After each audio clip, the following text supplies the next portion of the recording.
yeah.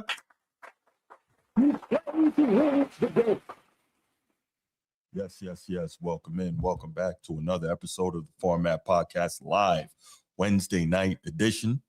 Appreciate you for being here. Thank you so much. If you're here in the live, definitely appreciate that. And if you're watching on replay, appreciate that too. Make sure you hit that like and subscribe. All right, tonight we got a pretty good show for you, I think. I'll be alone for a few minutes, and then Transformer and Sneed, they'll be in just a few minutes. So looking forward to having those guys here so we can kick it the way we do. We're going to talk about the Michigan Wolverines becoming the national champions for the first time since 1989. And I guess that leads to the continued dominance in the two major revenue-producing sports in college sports, and that's football and basketball for the Big Ten. We're also going to talk about LeBron James. Why else, right? What else? And his recent commentary that the Lakers shelved him, and he can still do this. All right, we'll get to that. And, we had the live show last night, and we talked a lot about that. But I want to hear what Transformer has to say about it. So looking forward to him getting here so he can give his thoughts. Obviously, he's the big-time Lakers fan of the crew. And, he always gives a kind of a different perspective on LeBron, the things he says and the things he does. So definitely looking forward to that. And finally, we're going to discuss this 65-game rule in the NBA, how it affects things, how it's affecting certain players this season, and, what we can expect to see from that. Do we think it should be changed, et cetera? So definitely looking forward to this basketball-heavy edition of the Format Podcast. But before we get to all that, you know what time it is. Let's go ahead and let's give a shout to the channel members because, without you guys, it would not be possible. So definitely want to show you all love. So Coach T, #1 channel member, appreciate you. Of course. Thank you so much. Laker Nation, my guy.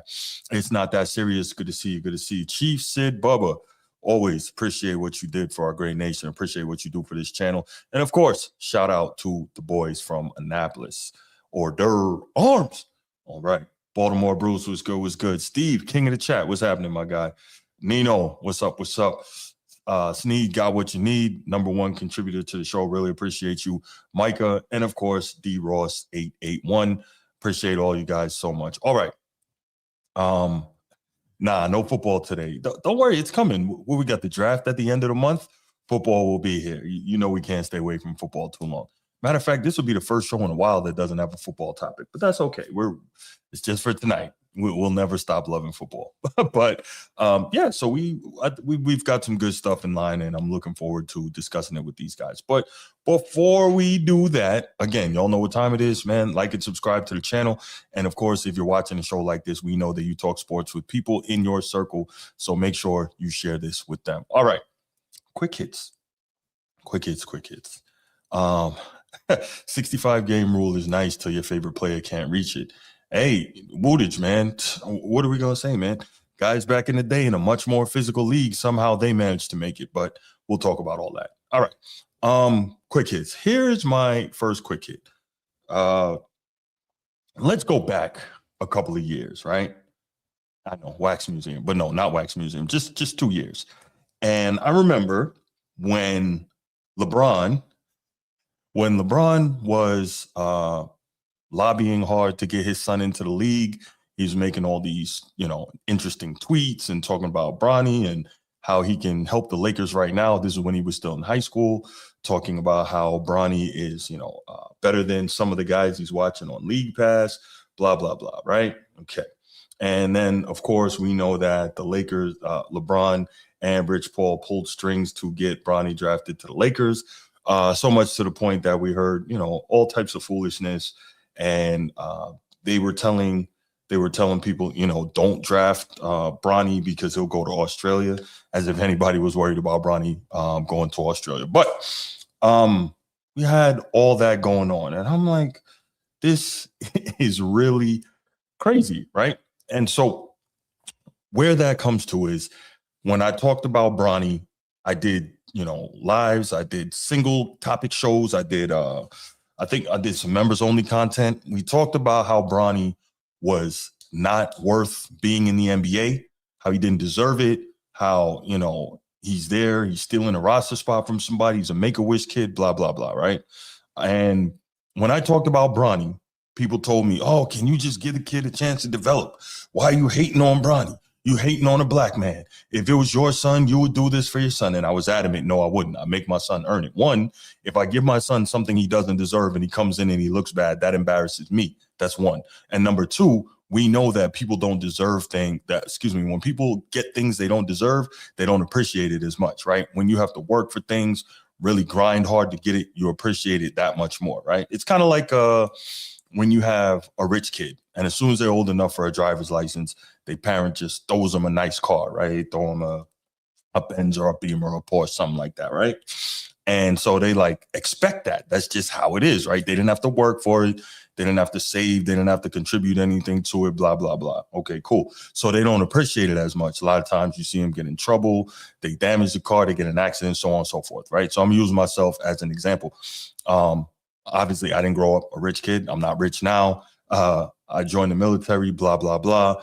I went to Iraq. I did a tour in Iraq. I saved up almost all my money. When I came home from Iraq, back to Germany, this is the end of 2009. I bought a brand new Audi A4. I love that car so much, right? And part of the reason I love that car is not only because it was a real fly car at the time, but part of the reason I love that car is because I literally, I sweated and I bled and I worked for that car. And so that was like, when I got it, it was the realization of all the hard work that I put in because I knew I wanted an Audi, right? So I got the Audi. I really appreciated it. So when you have, like I said, when you have a rich kid, as soon as they turn 16, their parents throw them a nice car. They don't appreciate it nearly as much. So anyway, getting back to Bronny, right? Bronny gets in and I see Ed Dog in the chat. So Giannis's brothers don't deserve a spot also. See, this is the whataboutism. See, Ed Dog can't pay attention to the topic at hand. When he knows he's beat, he immediately has to shift it, try to move the goalposts and start talking about something else and make an analogy that doesn't work. But by the way, if you want to talk about that at work, Thanasis didn't get drafted by the Bucks, right? He got drafted by the Knicks. So Giannis had nothing to do with Thanasis coming into the league. He didn't get him a spot that he doesn't deserve. So let's not do that. If you want to talk about what's his name, was Alex Antetokounmpo, I think the third brother. Okay, I'll give you that. But here's the thing. He's better than Bronny. So we're not even going to do that. But the fact is, Thanasis, that's real ridiculous because Thanasis, if I'm not mistaken, I would have to check. Somebody in the chat, check me, see who got drafted first, Thanasis or Giannis. But regardless, Giannis didn't get his brother drafted. So again, as usual, Ed Dog, you're making an analogy that doesn't work. But back to Bronny. Bronny is lousy. He's terrible. And when I said it, they called me a hater. They told me, you hate LeBron James so much that now you're taking it out on his son. Really? Really? What do I always say, y'all? What do I always say? When it comes to LeBron, be patient. All I have to do is sit back and wait, and I will be proven right. And once again, I was proven right because Bronny James is, I'm not going to say he's trash, but he does not deserve to be an NBA player. And we know this. But for those of y'all who are going to say I'm lying and I'm capping and I'm making stuff up and I'm hating, okay, there you go, Nino. There you go. So Thanasis got drafted first. I thought so too. So if Thanasis got drafted first, then Ed Dog, how did Giannis get him drafted? Explain that to me. So you see, you're making a disingenuous argument, as you always do. As you always do. You're making a disingenuous argument, lacking the facts, but that's okay. Back to Bronny. Through 66 career games in the NBA, Bronny James averages 2.4 points, 0.6 rebounds, 1.0 assists, and 7.6 minutes per game. His field goal percentage is 35.5% and 31.6% from three. His career plus minus is minus 124 across those games, meaning the Lakers are significantly worse every minute he's on the floor. This is undeniable. It doesn't matter if you think I'm a hater. It doesn't matter if you love LeBron so much that you got a cape for Bronny. The fact is the guy's terrible in the NBA. If you want to talk about G League, that's fine. He's very good in the G League. A lot of guys are very good in the G League. But when he's in the NBA, Chief said, Bubba, he played the other night. He played the other night against OKC, and he was lousy. So Bronny's rookie year was one of the worst individual shooting seasons in NBA history. He's 33% from the floor, 28% from three, ranking in the bottom 1% of all individual seasons ever recorded by PER. There you go. There you go. So can we stop this? Can we stop this? Can y'all, anybody in the chat who wants to, you just hating on Bronny. You hating on the black man. You hate on LeBron so much that you had to transfer and now you're hating on his son. Can y'all now admit, as usual, Bruce was right? Can you do that? Go ahead. Go ahead. I'll wait. Go ahead. Admit it. You're not going to, but you know deep in your heart that, and it's not even deep in your heart. It's right there. It's irrefutable that Bronny does not deserve a roster spot. He stole that from somebody else. We know how he got it, and he shouldn't have had it. So go ahead and don't just apologize now because I've been saying it. Go ahead, especially you, Ed Dog, especially you. So I mean, at the end of the day, like, it's just so amazing to me that we could have sat there and really acted as if I was making something up 2 years ago when I talked about how Bronny didn't deserve to be in the league. This is insane. Chris Silver says Bronny has so much potential. He should have stayed in college and developed. Here's the thing, though. Does he really have that much potential? He's been in the league a couple years now. You would think at this point he would start figuring things out, right? He's LeBron's son, so you know he's got above average athleticism. There's no doubt about that. The focus, remember, he was supposed to be a 3-and-D guy, right? He was supposed to be a guy that could defend and knock down the triple. He can't do any of that. He can't do any of it. I mean, come on, man. Let's be honest. But let's go back to March 6, 2023, when LeBron James tweeted, quote, "Man, Bronny definitely better than some of these cats I've been watching on League Pass today. Blank, lightweight, hilarious," with 4 laughing emojis. Unquote. "Man, Bronny definitely better than some of these cats I've been watching on League Pass today. Blank, lightweight, hilarious, 4 laughing emojis." Is it fair to say that, LeBron did not evaluate his son's talent properly? Is it fair to say that? I'd say so. Now, this was while Bronny was still a senior in high school, averaging 13.8 points per game and becoming one of the lowest, if not the lowest scoring McDonald's high school All-American players of all time. And well, we know how he got on the McDonald's All-America team. Why? Because his pops made a call. That's why he got on the McDonald's All-America team. So can we stop this? I just want I want y'all to acknowledge that when I say these things that I say, I'm not making them up. I'm not hating. I'm not hating on a black man. I'm not transferring the hate that I have for one guy to their child. No, I'm telling the truth. Sneed got what you need. What's going on, brother? What up, broski? Sound check.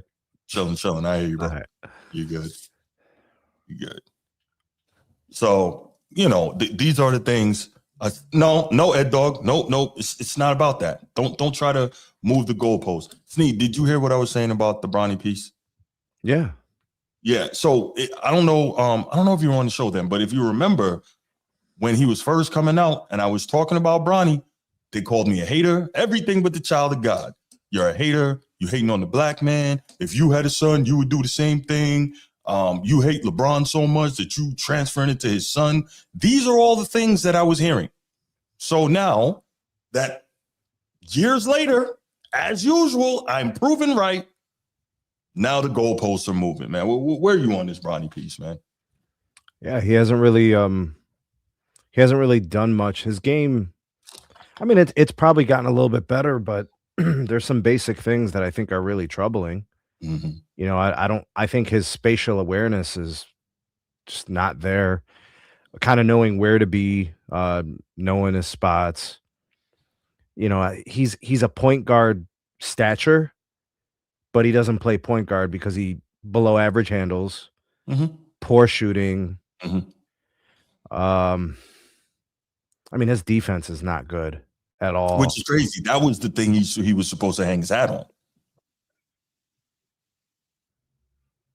Yeah, I don't. They said 3-and-D when he came out of college. He has none of that.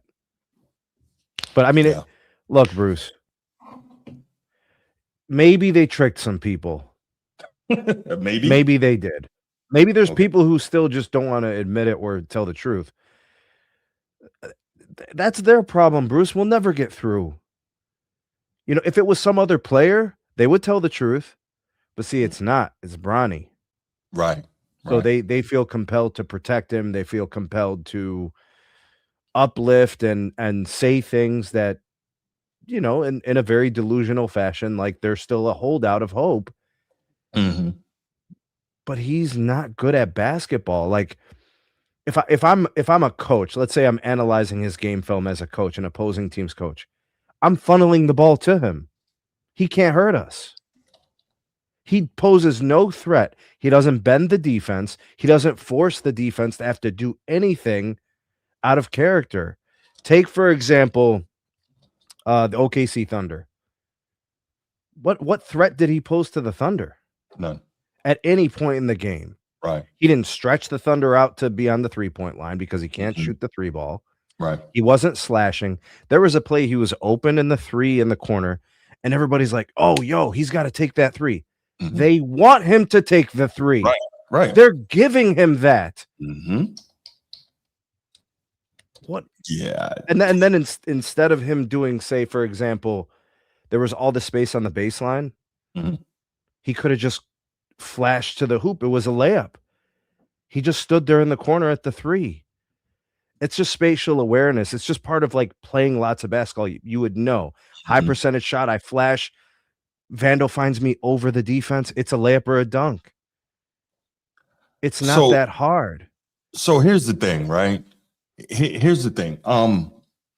You would think, right? Because LeBron is supposed to be one of the most intelligent players of all time. He's been playing with, well, not playing with, but he's been. I would assume he's watched a lot of ball with LeBron over the years, and LeBron has tried to help him better understand the game, right? I would think it was almost like being a coach's son. You're not coached by your son, but you're a coach's son, right? And so the things you're supposed to know certain things like what you're talking about, like what to do in certain situations and what you're seeing. It's like being a quarterback who's a coach's son. It's not going to make you great, but there are certain things that you're theoretically supposed to see better than the guy who's not. You know what I mean? And I think that it's kind of like, really, that's a little bit disappointing to me. Not a little bit. By the way, Bronny had 4 points against the Thunder on 2 of 9 shooting, and he was minus. Where are we? Yeah, I lost it. He was minus 25 while he was on the floor. So, I mean, look, I don't know why. The crazy part is, what room is there to still try to protect this guy? As an NBA player, he's just not good. I don't understand this. Today, they were ostracizing Jared Vanderbilt. Mm-hmm. I heard that. How? Like where? What? Mm-hmm. Like they don't even know what to do with themselves. Right. You know, these people are so in denial. They're just blaming anybody for anything. Right. Right. And so they got blown out by 50 or something. Yeah, they got some. Where are the contributions from I mean, what? Bronny should have played a lot of minutes. Did he? Was it like 10 or 12 minutes? It wasn't a lot. It was Bronny James. No, well, 23 minutes. That's solid. That's solid. He did play some minutes? 23. Mm-hmm. I mean, he should have had more opportunities than just saying. Well, he took 9. I mean, they like I said, Bruce, he would have had a few more points if he just knows where to be on the floor. He doesn't. Yeah. Yeah. So he's not an NBA basketball player, bro. Nope. But you know what's funny, right? LeBron can't stand when people say anything about Bronny. And of course, we're all protective of our children if we're parents, right? I get that. But when they're grown, like, okay, you got to let them do it, especially if you created it. So it's funny. Remember when LeBron tweeted, "Can y'all please just let the kid be a kid and enjoy college basketball? The work and results will ultimately do the talking no matter what he decides to do. If y'all don't know, he don't care what a mock draft says. He just works. Earned, not given." That sounds like a very good tweet, right? I'm cool with that tweet. Funny, though, he deleted that tweet. Interesting. Here's another one. "And to all the other kids out there striving to be great, just keep your head down, blinders on, and keep grinding. These mock drafts don't matter one bit. I promise you. Only the work matters. Let's talk real basketball, people."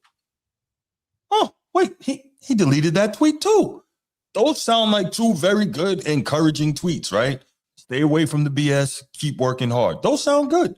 Why delete those?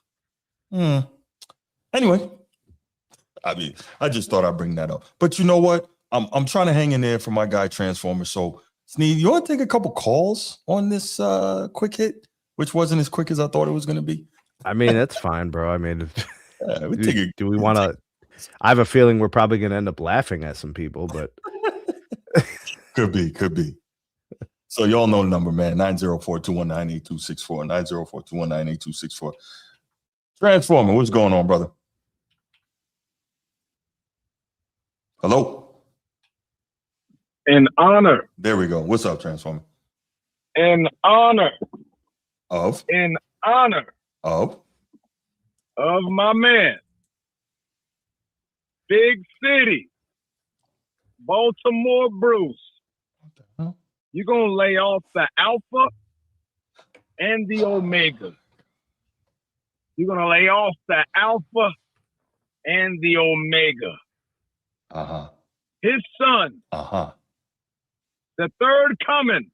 Uh-huh. Not the second, the third coming. The third coming. Okay. The third coming. Uh-huh. You're going to lay off my boy. Uh-huh. With that being said, mm-hmm. you need to get out of a Laker uniform. Why does he need to get out of a Laker uniform, Transformer? Hear me out. Yes. Let me hear this. This is LeBron's fault. No. This was the worst place to put this kid. No. The worst place to put this kid. Well, that can't be if right. you think about it, me being a Laker fan, I've seen a lot of Lakers, and I think I've mentioned this on the show before. Folks are freaking good at shooting the ball. Very good role players. Mm-hmm. When they put on that purple and gold, and you got to look up in the stands, you look up at them banners, and that pressure of that purple and gold, that fandom of the purple and gold, that championship pedigree of that purple and gold, there's already a whole lot of pressure. LeBron made it worse by adding more pressure mm-hmm. of being one of the greatest players of all time, son, pushing him into the draft, pushing him to get drafted, and pushing him in the worst jersey there is for a player of Bronny's caliber. I truly believe he shows glimpses of good play, solid play from time to time. In the G League. Those lights will get brighter uh-huh. and shall get brighter mm-hmm. outside of a Lakers uniform. Okay. It just won't work. It won't work. I've seen a couple of G League games of Bronny, and I see him play a little more freely mm-hmm. when he's in the South Bay Lakers. When he's with the Los Angeles Lakers, all that pressure mounts so fast, he gets so confused. He gets lost in the sauce when the ball is dominated by Luka, and dominated by Austin Reeves, and dominated by Daddy, his daddy, by the way. And then when he gets the ball, he kind of just doesn't know what to do. So I got a feeling if he goes to I'm not gonna say Atlanta Hawks. They're thriving right now. But if he goes to a bottom dweller, mm-hmm. where the pressure's a little bit dimmer, it's not a whole lot of lights on the board. I think he can truly find a coaching staff that can help him develop. No. Because JJ Redick and our coaching staff, they ain't focused on that. They truly are not.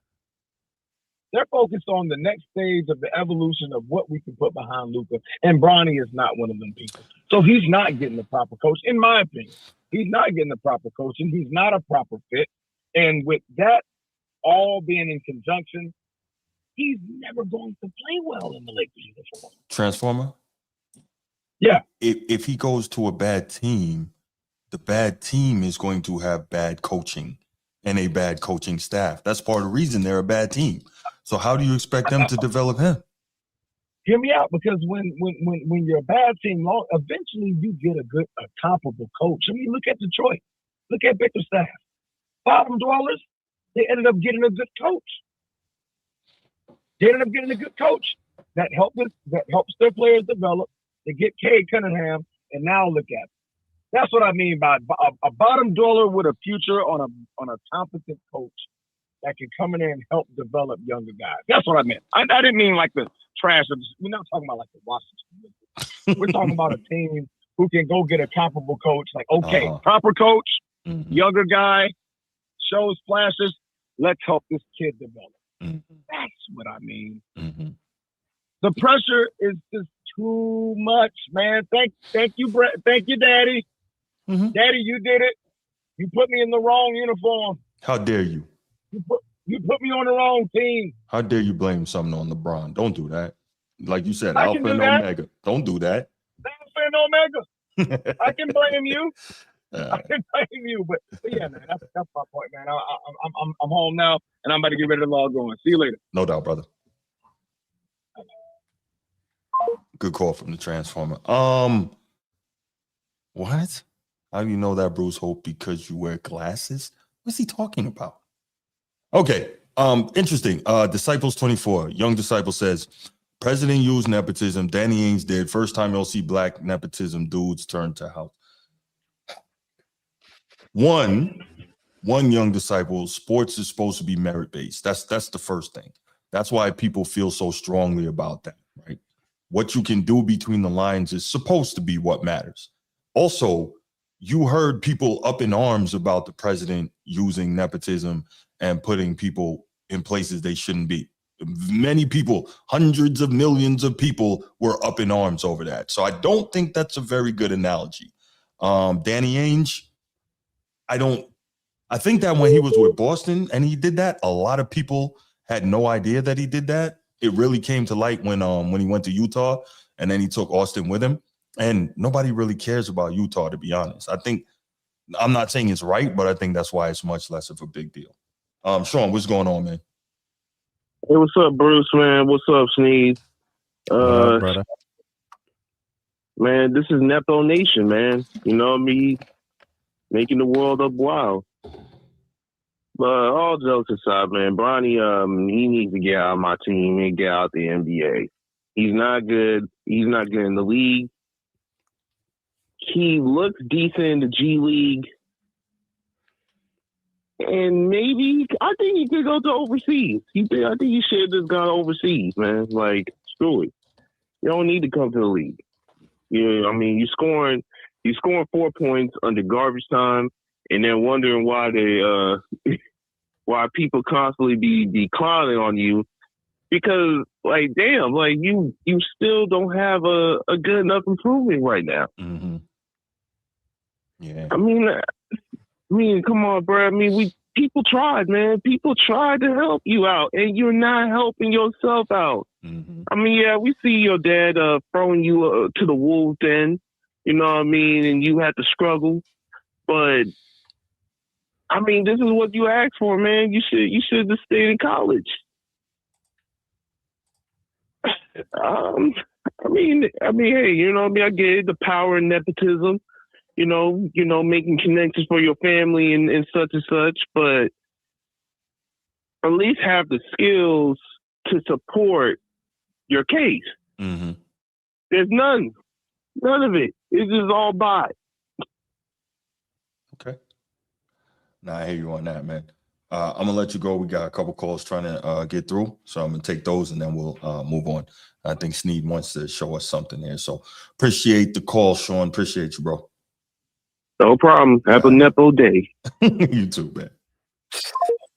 Baltimore Bruce, I see you. Did you want to show this, Sneed? Yeah. I see you had something queued up here. Yeah, I'm ready. Okay.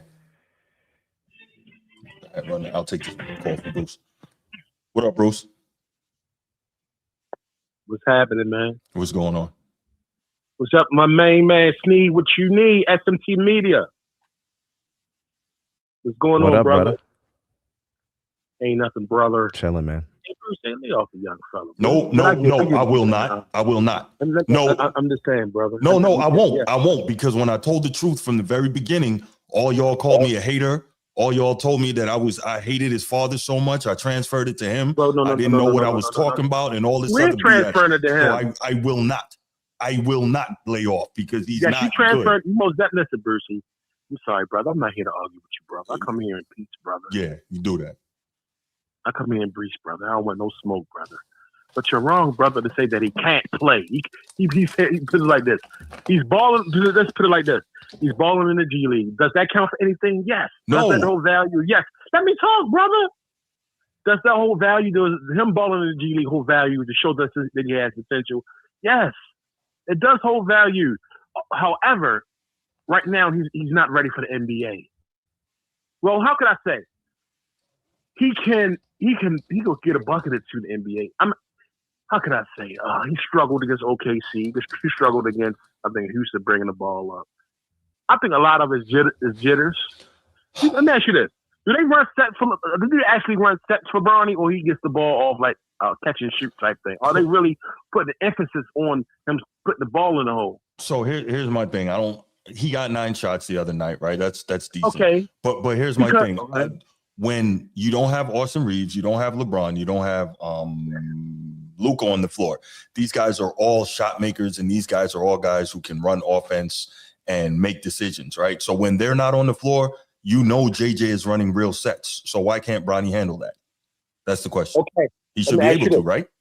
Okay. You got 9 shots the other night. Sneed or you? Did y'all actually watch the game last night? Was they actually running sets for him? Yes. Okay. He only made 2 of 9. Okay. For what I see, let me put it like this. This is the bigger problem. This is the bigger problem right here. It's on the screen. See, what you're not realizing is there's certain things that NBA players instinctively do. Like getting back on defense, for example, getting in position to stop the ball. He doesn't do that. They told me he was 3-and-D. He can't get back, square up his body, and keep a guard from getting to the rim on a clean layup unchallenged. How's that hard? Well, it's hard because you're playing against other professionals, Mr. Sneed. You told me he was a super athlete, Bruce. Why are you doing this?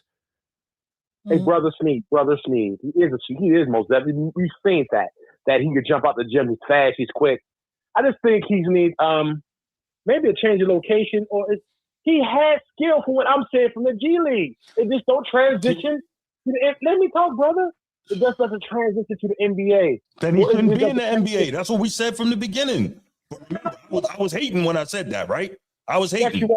You always a hater, man. Yeah, whatever, man. You're a family hater, period. Guess what, though? Guess what? You can't find one lie that I told. Forget it. I'm playing, brother, because I know this is on the quick hit. Maybe if they actually put emphasis on running the correct plays, and I think it's coaching. Maybe if you go to another organization, he'll ball. Because he got the speed, he got the athleticism. Everybody say he's struggling to bring the ball up the floor, but you got to realize, when you got a lockdown defender on you, like an all defensive player, they get anybody issues bringing the ball up the floor. Unless you're fucking Kyrie or a Rod Strickland or some goddamn body. That, you know what I'm saying? They got a hell of ball control. Anybody else will get trouble. Bruce, I agree with you on this. You say he's not that guy as far as the NBA. But to say that he can't play, bro, like deliberately cannot play, that's a flat out lie. He can play ball. He cannot play NBA basketball, Bruce. I level down. He can play. Let me get off right now. What is his career high? Real quick, and I'm getting off. I'm gonna get off. I don't know what his NBA career high is. I know that he averages 2.4 points in his NBA career.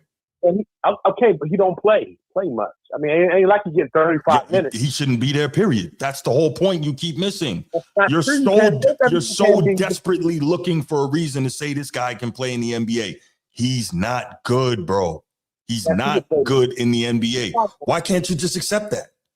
I can't accept it, brother. I'm not giving up on that man just yet. How long do you think it should take? Hold on, no. Let me ask you, how long would it take before you give up on that man? 2 more years.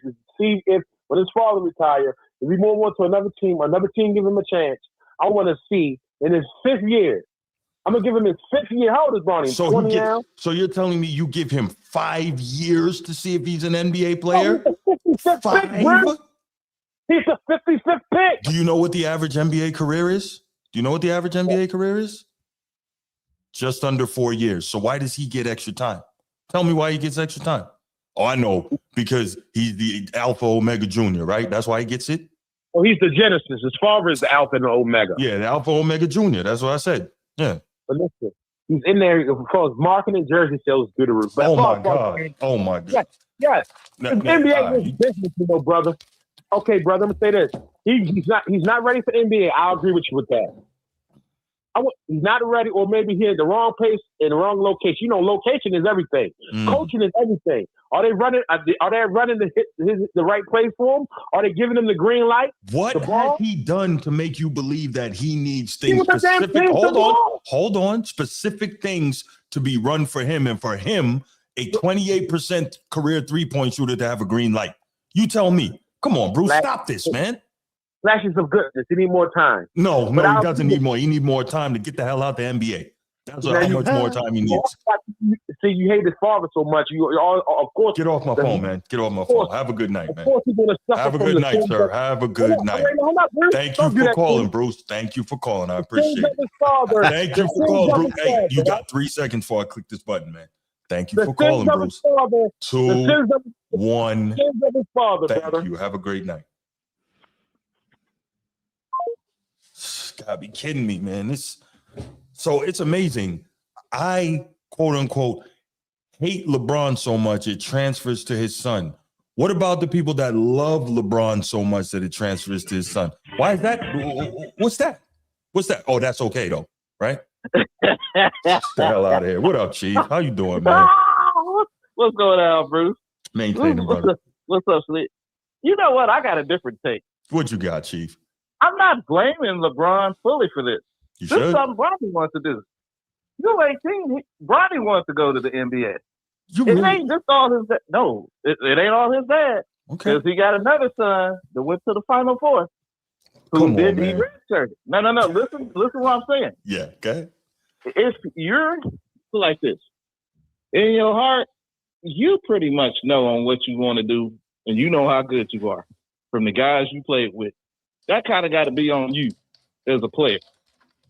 So, yeah, nepotism can kind of get you there, but it got to be on him to develop.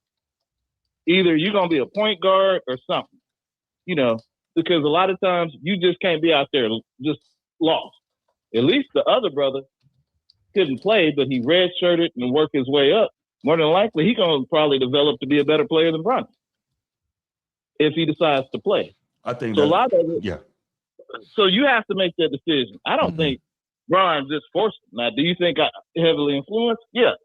But Bronny wanted to go in the league. He didn't have to go. Nobody forced him to go, Bruce. Nobody forced him to go. I think I said it from the beginning. Yeah, you don't have to believe me. You remember I said it from the beginning that this was always about LeBron and not about Bronny. You can't convince me that this wasn't about LeBron from the beginning, but it is what it is. At the end of the day, I'm proven right, just like I said back then. I love it. What do I say? What do I say? No. Hold on. Wait a minute. Did Bronny make the decision to go? Whose decision was it? I think it was his dad. Come on, man. No.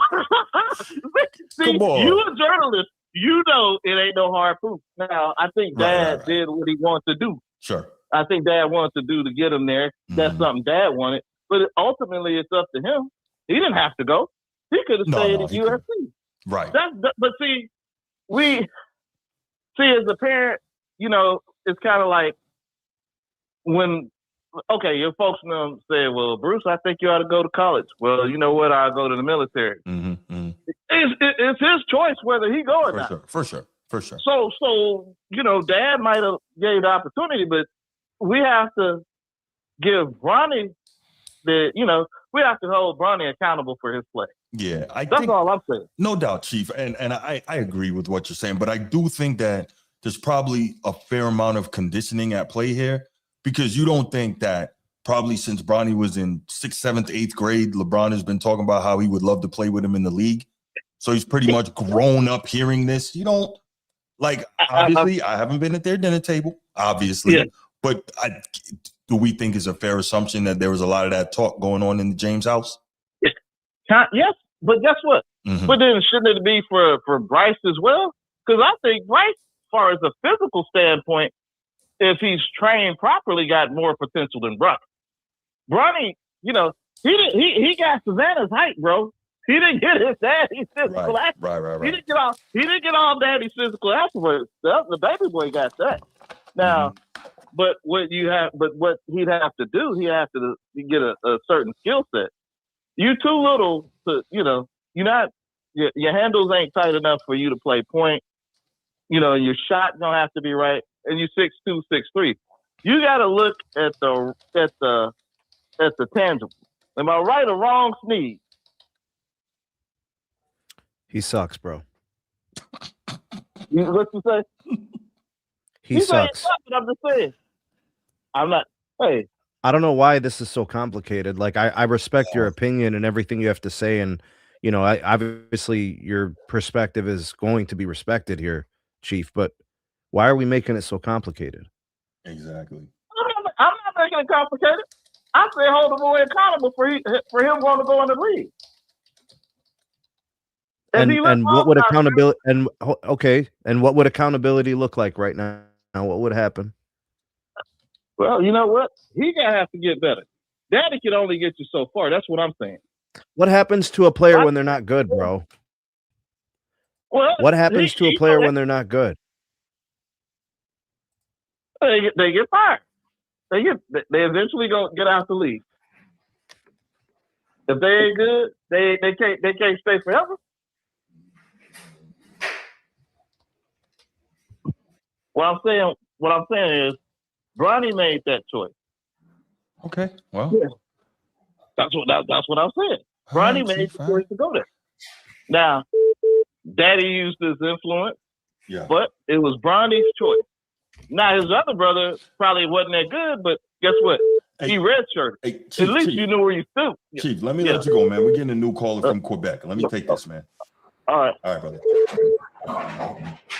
Thank you for calling the Format Podcast. Who's this? Oh, just missed it. Caller from Quebec. Call back. Caller from Quebec. We missed it. Sorry, I missed you. I was trying to. There we go. Thank you for calling the Format Podcast. Who's this? It's Johnny. How you doing, Johnny? You calling from Quebec? Yep. All right. Okay. You are our first Quebecois caller, man. Appreciate you. How you doing? I just wanted to say some points about Bronny that is a little bit weird. Everybody sees it. The issue is, as a father, like, I understand what LeBron did, but at the same time, when he made that tweet, he put a target on his son's back. Sure. At a certain point, this is something that we have to look at. And at the same time, it's not like he pushed Bronny to work out to get better and better and better. This guy go home and play video games. You see, I don't think basketball is his passion. And you cannot instruct that to your children if they don't have it themselves. Right. And that's a problem. And from now on, it's going downhill. And we can see the difference between Nat and Carmelo Anthony and Cayenne. Can we see it? If Absolutely. we do a parallel, we can see the major difference. And that's the only point that I wanted to say. And when we look at these two trajectories for these players, we see who is going to be an NBA player for a long time, and who is just passing for his contract. And at the end of his 4-year contract of $7 million, he will be done, unfortunately. But like Snead said, he just sucks. Yeah, that's it's kind of what it is. All right, Johnny, man, I appreciate the call, brother. We got to move on. This is just supposed to be a quick hit, turned to a whole topic in itself, but I really appreciate it. Make sure you lock in the number. Make sure you like and subscribe to the channel, all right? Sounds good. All right, merci beaucoup Enjoy. pour votre appel et à la prochaine fois. Merci. It's really nice. Appreciate it. Excellent. You didn't know he knew how to speak that stuff, did you? I can do that. Unmute, bro. Unmute, Transformer. Yeah, you definitely muted, Transformer.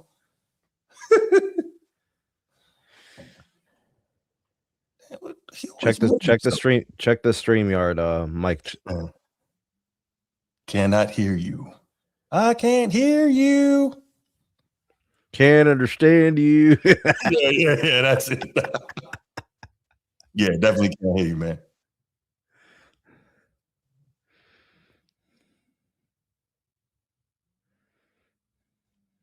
Nope.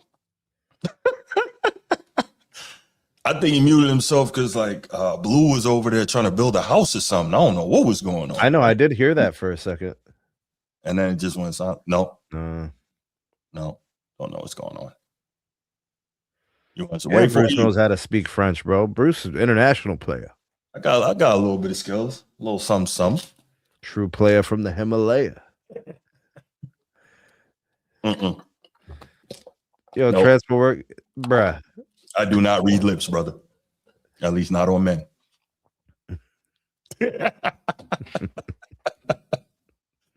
Meanwhile, let's go ahead and take this off. That was cool. Okay, so that might have been our first Canadian call. Yeah. So now we got, I still can't hear you. Got Irish caller, Australian caller, Canadian caller. We got a call from Nigeria one time. This is not bad. Mm-hmm. Oh. That's We pretty need a cool. call from Azerbaijan. That would be fly. Yeah. We need Azerbaijan. We need Trinidad and Tobago. Yeah. We need We need a Guyanese caller. That'd be official. A Madagascar call. Probably have to Lucky. use satellite to make a call from there. Yes, Sean, I can speak French. Yes, I can. Not fluently, but fairly well. Yeah. Pretty solid. All right, let's get the transformer back. Nope. What? Say it again. Check. There we go. Yeah. There we go. Okay. There it is. Business. All right. There it is. My man was saying a whole bunch of stuff, just seeing lips move. Well, I heard you saying feng cheng chua, feng feng feng feng feng. That sounds more like Chinese, man. I don't know what happened there. Yo, man. Vu shu shua, vu shuing kwong kun dung bua. Ding dong. Yo, you remember when Steve Urkel would turn into that one dude, bro, and he would start speaking French? Oh, Stephon Urkel. Stefan? Yeah, he turned into Stefan real quick, bro. Cool. Hey man, look, I ain't sit in that classroom all those years for nothing. I'm just saying. Man, I remember I a hear few you. words. I took Spanish 3 times. I came back with hola and como estas. But you went in knowing Hola and como estás. Came out. That's it. Oh my gosh. Yeah, you're wild. Let's see what we got. But he was cool with this. He was cool sipping the sangria. He was cool with that though. Hey, I love sangrias. I wouldn't know. Shout out my brother Stefan, man. He put me on them things, man. I can't let him go.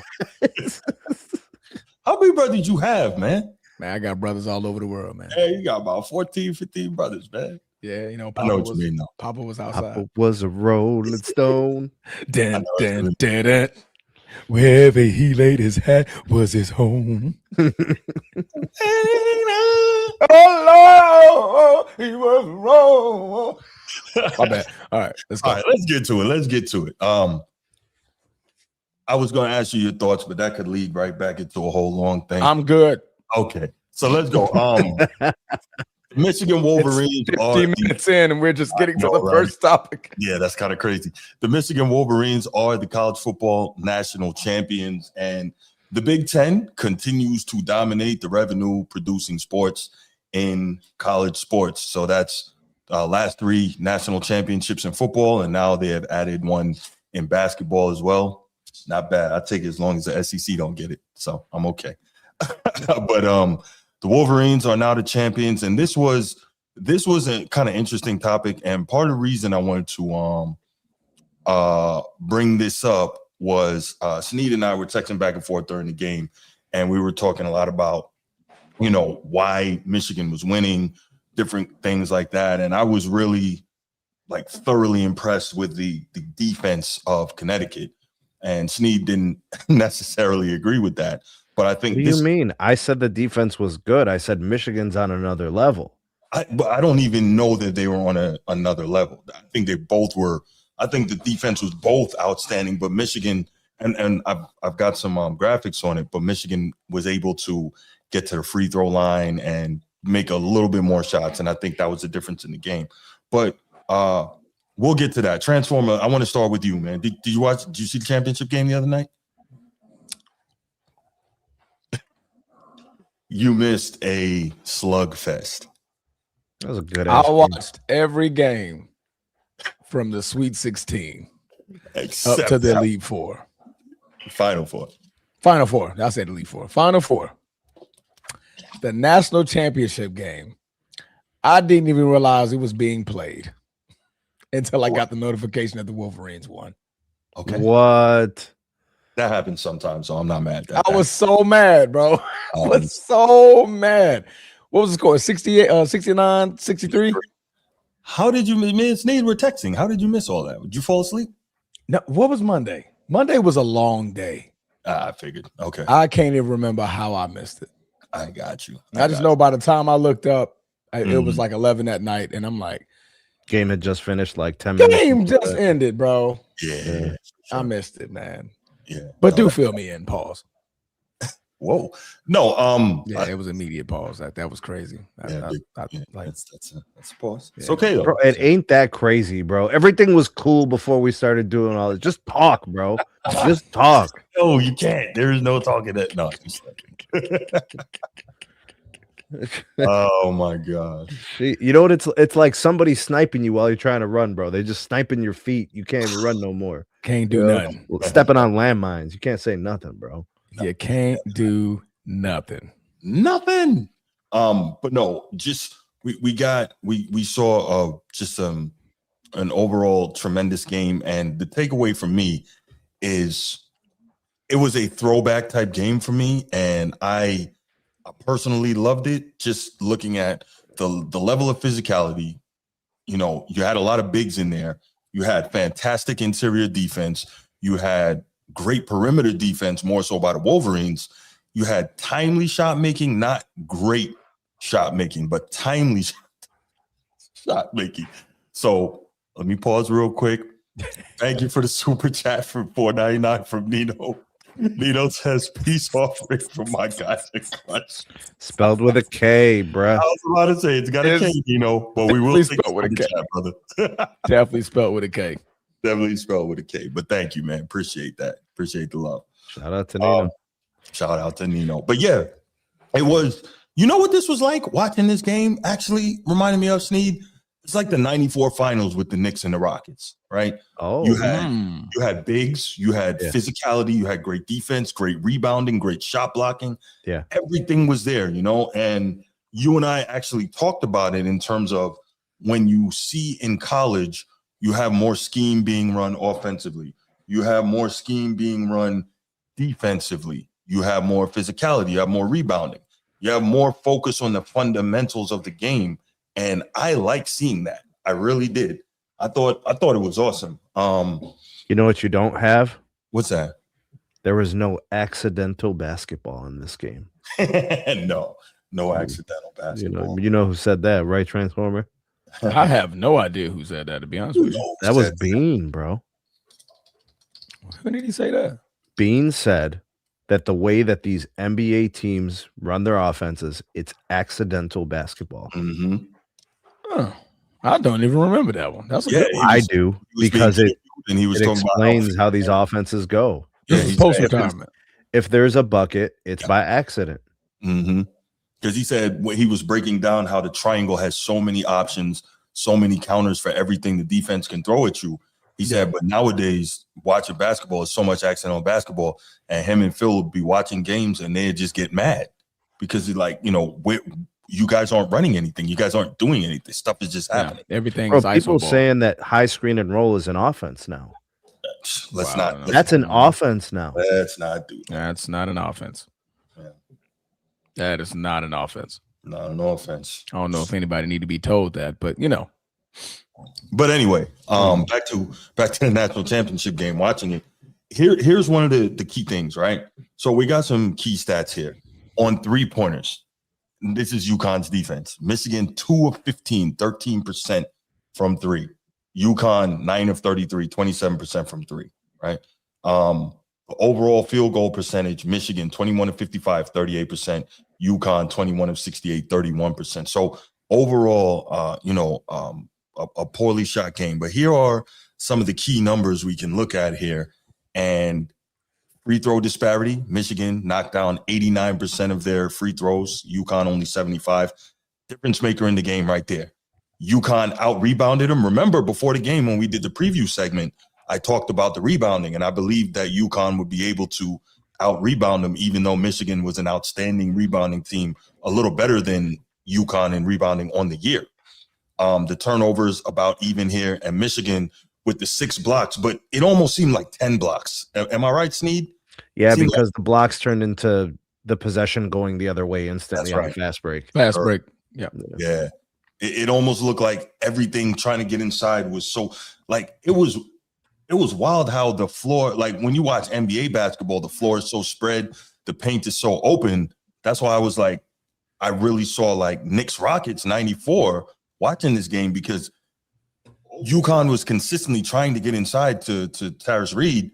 And I think he had 11 points and 14 rebounds. So, you know, he was hustling on the glass. And you saw this, Need. They were consistently, the double teams were coming, triple teams were coming. You know, the double teams weren't always coming from the same place. The post entry passes were hell. It was just really, really outstanding defense. And I enjoyed it so much. I loved it. I got a quote I want to play here from the Dan Patrick Show, talking about it yesterday, and then it's a short one, and then we will I'll get some more thoughts from you, Sneed. But here we go. Michigan and Connecticut combined to shoot 34% from the floor. That's the second worst field goal percentage in a title game since 1950. And Connecticut played great defense throughout. If you include the title game, Connecticut has held tournament opponents below their season average for 29 consecutive games. That's the second longest streak in NCAA history. That's crazy to me. That's crazy. And you love to see, well, I guess a lot of people don't love to see that. They want to see threes launching everywhere and everything in transition. And I get the excitement piece of it, man. But I loved the defense. I loved the rebounding. But I've been talking for a while. Sneed, man, tell me, you know, some of your big takeaways, what you enjoyed, what you would have liked to see more of, what you thought Connecticut could do to have won this game. The game was perfect. There's nothing else I would ask for. It was competitive. It was close. There were runs that were made by Michigan. UConn responded with their own runs. UConn was scrappy. They found ways to get rebounds, to get extra possessions. They found ways to manufacture points. They hit a couple of shots from the outside. Michigan was relentless. Their primary defense and secondary defense was incredible. Their shot blockers were amazing. Their athletes defensively showed out. That's what this is really all about. I don't know if you noticed that, but the primary on-ball defense made every shot difficult. Nothing easy. There was a premium on every possession. This is why you liked the game. This is why you actually appreciated it. It had nothing to do with the points and everything to do with how hard it was to score. Yes. That's what it had to do with. Yes. Because the effort of challenging every shot was there every single time. Yeah. And there was a guy, man, I'm trying to remember if it was number 1 for Michigan or number 23 for Michigan. He was like 0 for 9. And it was like 4 minutes left in the second half. He finished the game 4 of 13 or something. So he made it last. I think it was it was the kid that got hurt. And he made free throws. I mean, and he was injured, and they didn't know if he was going to play, and he played full court press defense. Man, that was an incredible game. That was high quality basketball. That's what you want. But I mean, I can't say that for everybody, because some people want to see running and gunning. But I mean, I saw incredible defensive efforts. I saw team defense. I saw individual defense. I saw coaching mastery. You know, I mean, let's give Hurley some credit. He pulled all the right buttons, pushed all the right buttons, and he had his team in a position to compete for a win. They came up short. I think Michigan's primary defense was too much. The Wolverines, very tall, lots of like, I want to say like wingspan. Yeah, just they're not letting anybody by them, forcing UConn into shots they didn't want, and they were switching everything on the perimeter, which is typically what teams don't do to UConn. Right? They're going to try to chase through all the screens, go under, and go, you know, whatever. It was an amazing game. And I told you, Bruce, if Michigan was going to get a couple of those 10-0 runs, it was going to be too much for UConn. That turned out to be true. I also told you if Michigan played their defense, they were going to win this game. And the only way Michigan was going to lose is if they choked it away. That was going to be the only way. UConn was not going to win this just straight up being better than Michigan. They were going to have to get Michigan completely out of their comfort zone, and they weren't able to do it enough. No, you're right. Michigan clearly was the better team, right? They didn't win by accident. They were the better team. But to your point, like UConn was really by slowing it down, because Michigan, I think, was averaging like 87 in the tournament. But by slowing it down, mucking it up, playing the way they play, 22 offensive rebounds. Gave them a chance. Got to get it done. That's right. Gave them a chance. They were in the game. I saw that. Maybe with a couple different bounces, it's a different game. But when they gave up those two, like, I think one was an 8-0 run and one was a 10-0 run. That's too hard to overcome. You saw how those possessions were so valuable. It's too much. It's too much. No, every possession was at a premium. It's too much to overcome. And what I'll say in agreement with you, Sneed, even when UConn got on runs and almost was able to get right back there, Michigan did what champions do, and they would close that door on them again. They slammed the ball into the backboard every time they went up for a layup. Right. They literally yammed and blocked a shot into smithereens every time they got by. They're like, oh, yay, we got a rebound. No, you don't. No, you don't. Slam up against the board, and then we're going the other way. Yeah. I really feel like it was more than 6 blocks in that game. It looked like 10. It looked like 10. But no, I absolutely agree with you, man. It was super impressive. And like I said, the fact that UConn kept chipping away and getting back into the game, and then Michigan was like, I thought you was doing something. Nope. Players too, Bruce. Sure. I know what he told him. He said, give me your best defensive effort, and I promise you will win. Yeah, sure. Because we'll find a way to get enough points. They'll foul us. We'll get free throws. We'll get some good looks around the rim with, going to our big. They have enough talent with the guards.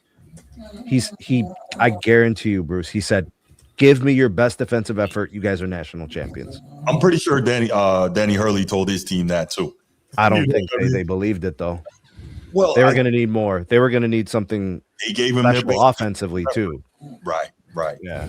They gave him everything they had. And that's why, Danny Hurley, he's normally like kind of a madman. And even after the game, he was like, I can't be upset at these guys. They really played great. Yeah, he said they went out there. When you have a team that gets 22 offensive rebounds, that's effort. And you can't ask Bruce, for they could have played 10 times and UConn could have won 4 times. I was going to say 3, yeah. Or something like they could have played, and there would probably be some wins in there for UConn. But you play once, and that's the way that this thing rolls. Right. Yeah, no, for sure. Good point, Coach T. That's right. Women's basketball, men's basketball, baseball, and football, all Big Ten. That's why Notre Dame needs to mosey on over to the Big Ten. Stop. You know what? I'm not gonna let you. I see what you did there.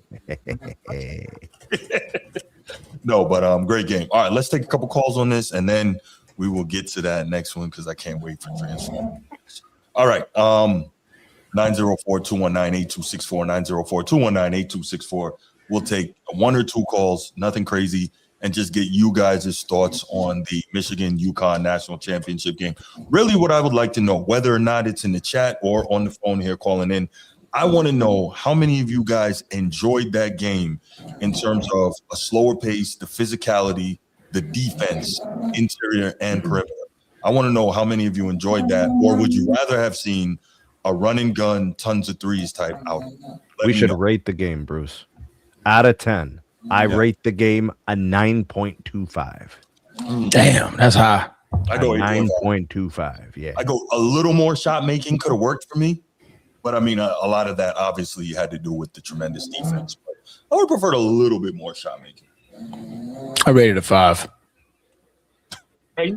Bruce, what up, man? Terrible.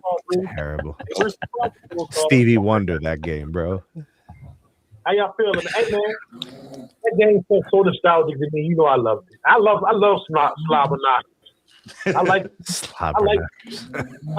games like this. I don't like those high scoring games or like big games. I agree with you, Bruce. I like games where you tough to score and the last 5 minutes determines the game. I like that. Slobber knockers. The last 3 minutes is crucial. I like that. Coach, hey man, Bobby Said, Hurley. I like that, Daddy. Don't let this man talk. Damn. Bobby Hurley's one hell of a coach, He brother. is, man. He really is. It was basically the David in this situation. Not really because of their prestige, Connecticut prestige. They would have won 2 chips in 3 years. Yeah, But for sure. No, it would have been 3 and 4 years if they won. Yes. But I hear what you're saying. Bobby Hurley's an elite coach, man. His defensive mindset. He's one of the guys. I know Bobby Hurley probably listen to hip hop and everything. I don't know what era. Yeah, I don't know what era it is. Big Pun or Young Dolph? Which one you think? Don't start. Why do you do this? I'm sorry, Young Dolph. Like really? Hold on. I'm gonna say this, bro. Young Dolph is my guy. Young Dolph is my guy. I love him to death. I was so hurt when that everything happened. He's my favorite South artist out of any artist. Wow. But the Big Pun, he ain't stopping. Just don't do that. No. I'm saying you say your favorite South artist. So real talk. Nope. Bruce, continue get talking this about train the back topic, on the sir. tracks, bro. Come on. I was keeping it in the South. Nope. Okay. Baltimore, Bruce, continue, please. Bobby Hurley listens to hip hop and continue. Danny Hurley. Oh, I said Bobby Hurley, brother, dude that played for Duke. Yeah. He's a true players coach. He's a motivational coach. He inspires his players to play hard. He's mean. Man, he yells at people. He should be proud of his guys, man. How hard they play. You know, Connecticut probably got one of the best defenses in the tournament. From when I'm reading, Oh, for sure. Yeah, they did. Yeah. like I say, I love the game. I love the slobber knocker. I love that it was low scoring. I love that it was hard to score, and it was hey man, that was that was Steelers Ravens, man, in the heyday, man. That was Cowboys Eagles and with Reggie White, and that was that. I love it, man, and you know casuals wouldn't like it. They want to see the 120, the 110 game, but basketball players who grew up in the 90s with the Big East tournament and all that, the ACC tournament in the 90s and the mid-90s, the early 2000s, we like tough, hard slobber knockers like that, man. So I love the defensive games. Thanks for letting me call in, bro. All right, no doubt. Appreciate it, man. All right, let's go ahead and move on to the next topic. That quick hit was crazy. Jeez. All right.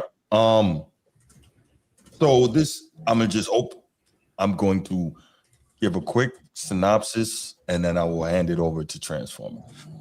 So Lakers shelved Bron. So the other night, not the game against the Thunder, the previous game. Who was that against? That was against. It was against the Mavs. The Mavs. Thank you. By the way, Cooper Flag is clearly making his statement for Rookie of the Year, but that's a different thing. Against the Mavs, LeBron had a tremendous game, 30 points, 15 rebounds, 15 assists, 9 rebounds. Tremendous game. So got to give him his due for that. And at one point, he was kind of getting into it with one of the Mavs fans, and he was saying, the Lakers shelved me. And he was saying, I can still do this. I do this-ish, which, yeah, he can still do this. But, at this age, can't do it every night the way he once could. And I think it's not hating to say that, is it, right? I'm sure some people that's hating. But yeah, so, he got into that exchange with the fan. And this is where I kind of wanted to get into this a bit. And I really wanted to get Transformer's thoughts. And this also, to some extent, leans into what we talked about yesterday. And Transformer, obviously, our resident Laker expert, he didn't get an opportunity to weigh in. So I am going to pass the mic. Too many MCs sounding alike, all after the hype. But I'm going to pass to Transformer, and I will let him go ahead and kick it on his topic. Can I kick it? Yes, you can.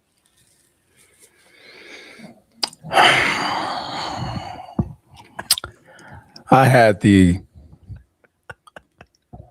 opportunity to listen to the segment from last night. Unfortunately, I was sleeping because I had to get up at 3 this morning. However, en route to going to train some wonderful clients at F45 Hodges and Kernan, I took a listen to what Baritone Bruce and Sneed Got What You Need, the king of Ohio, The Middle the Eastern king elf. of Cleveland, the Middle Eastern Elvis, TJ Cadlett's cousin, close relative, no relation. Uncle Ruckus. No relation. And I heard the chatter about Sir LeBron Raymond James Sr. about a game that he sat out on against the defending champions. Well, let's just say I disagree with every freaking thing y'all said. Shocker? Not really. So I would like to ask young disciple, come up to the forefront, please. Young disciple, I was shocked you didn't even call in yesterday.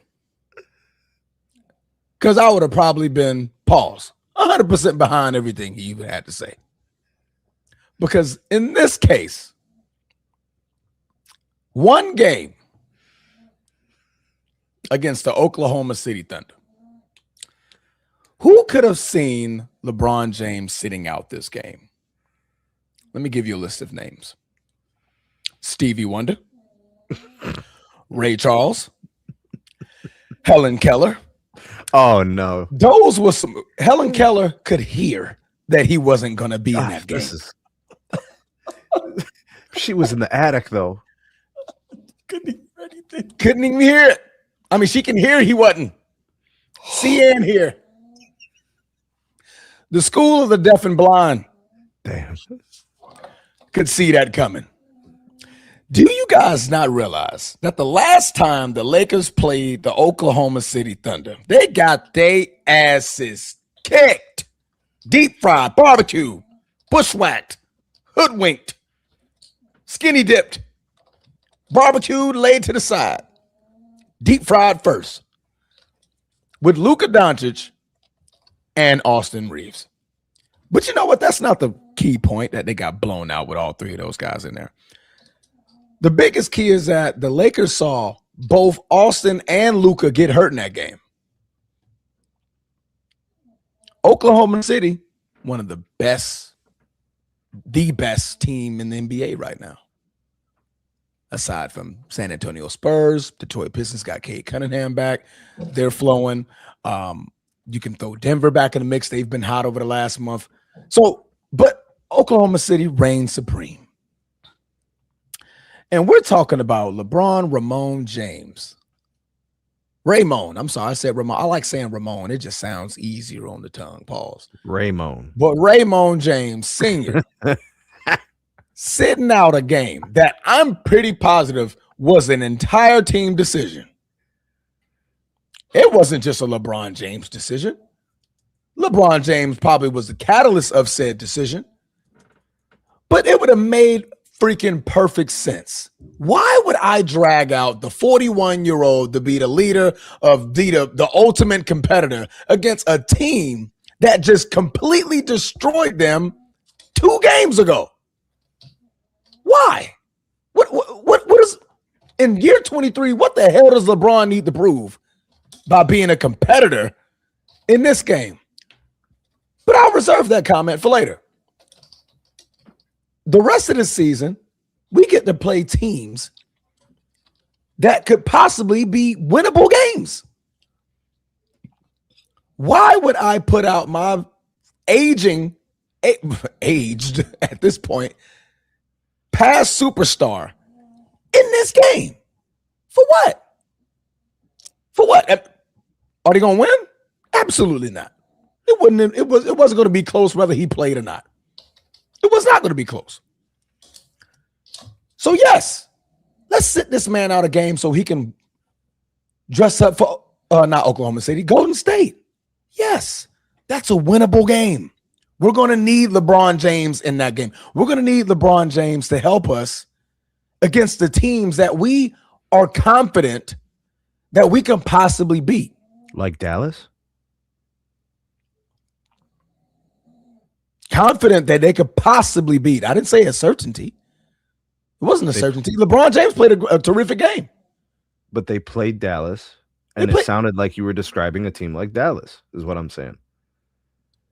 Capable of possibly beating that team. Did they get blown out by Dallas? I don't think so. I saw that game. I think they lost by what, 5, 6? The game was close in the fourth quarter. Yeah, it was. It was close. But there was a possibility of LeBron Raymond James Sr. winning that game. The man played 39, 40 minutes. And I want him to come back 2 nights later and play OKC, one of the best defensive teams in the NBA, being guarded by Lou Dort all game. I got a question for you, Transformer. Quick question. Do you think in the same situation, do you think Michael Jordan would have tried to play that game? Because that's the guy they compare LeBron to. Do you think so? Do I think so? Yeah, I'm asking you. Who gives a shit? Honestly. Well, the reason why I asked that, Transformer, is when you get, this is the same thing I always say, when you get placed in certain places at a historical level, you have to start getting compared to these other people. So you can't get to say who gives a crap. You don't get to say okay. it. Let's keep it linear right here. Sure. Was Michael Jordan ever in a situation where he was a third guy on the team, the third guy, the third fiddle on the team at the age 41, at the tail end of a season, and he had to play the defending champs? Was he? No, but I'm sure at some point I can't compare it. I'm sure in his 40-year-old season, which they love to tell you was trash, where he played 82 games, getting his knee drained every game just to play, that he had to play the defending champs at some point, right?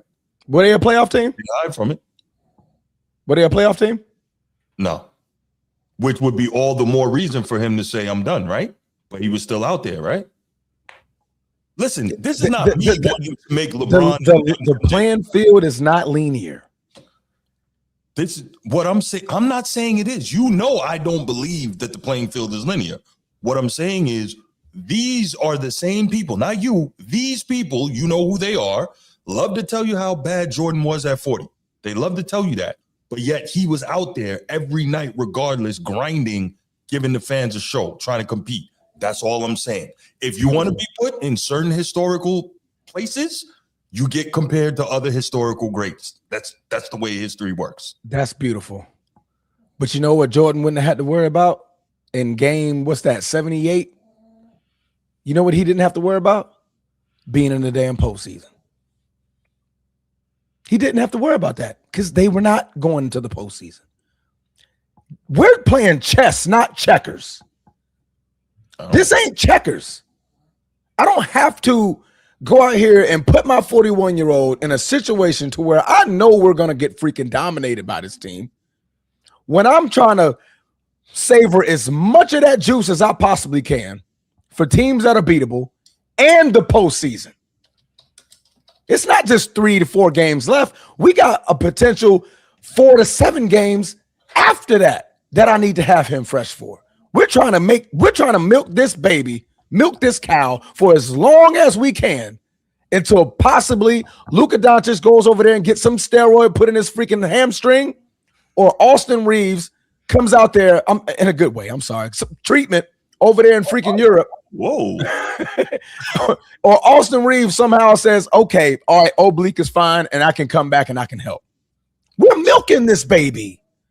Why would I put my 41-year-old player in that situation?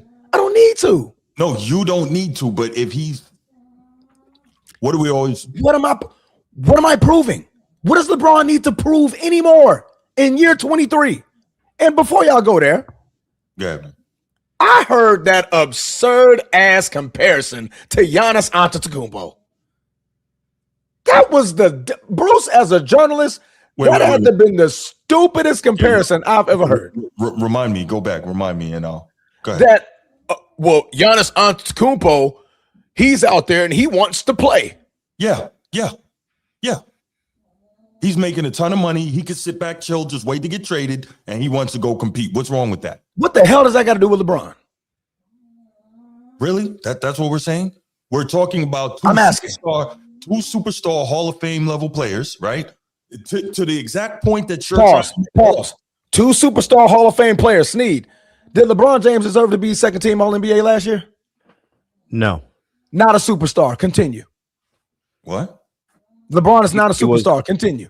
He was second. He was All NBA second team last year. Wait. We can't have it both ways here. LeBron is still, by most people's account, the face of the league, but he's not a superstar.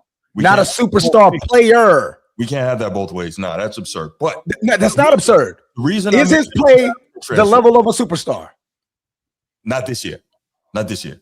But so why are you comparing him to Giannis, who is? The reason I'm making it, right? Both of these guys are elite players in this league, right?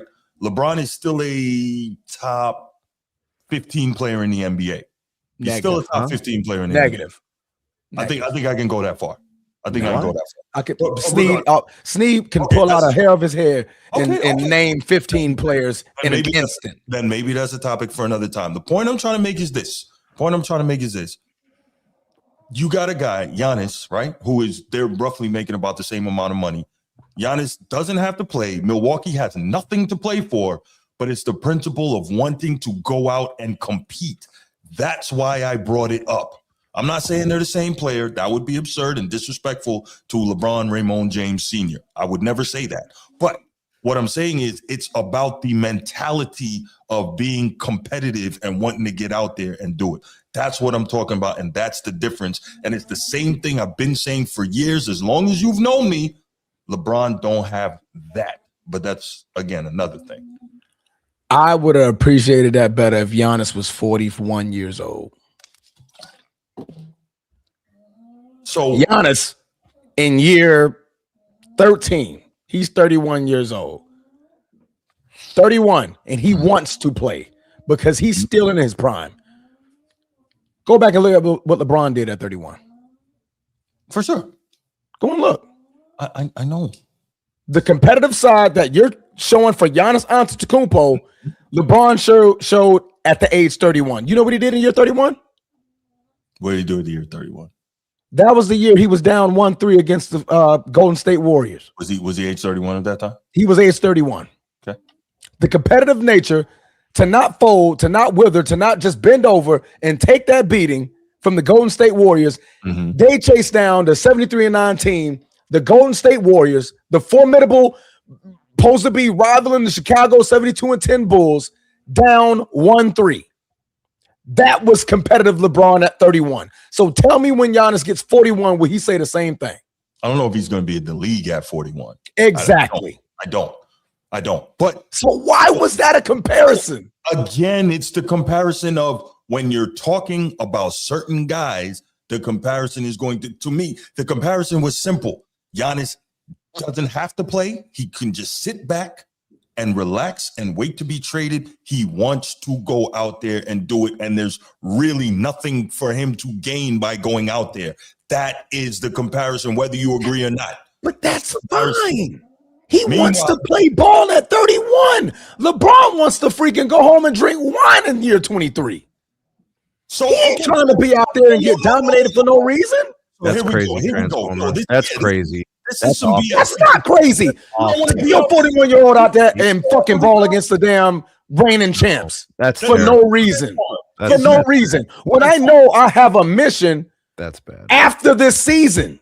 Transformer, look. Why would I need to do that? If he wants to go and drink wine, go drink wine. Sign the paper, drop your papers, retire, and go drink all the wine you want. Relax. Yeah. No, we're past the wine thing. Why do I need to go out there and prove something and get smashed? When I need to be rest up and geared up for something bigger than playing OKC in game 78. Okay. Why? Let me try. Why are we not thinking logically here about the long term, not about one freaking game? Because the all-timers don't think like that. They're wired differently. That guy that's behind you, over your right shoulder, that guy there, you think he's thinking like that? I don't think so. Do you think Kobe didn't take a rest day because he was just tired? Tell me, and I'll prove you wrong quickly. Because I can recall plenty of times that Kobe sat out. Can I finish talking?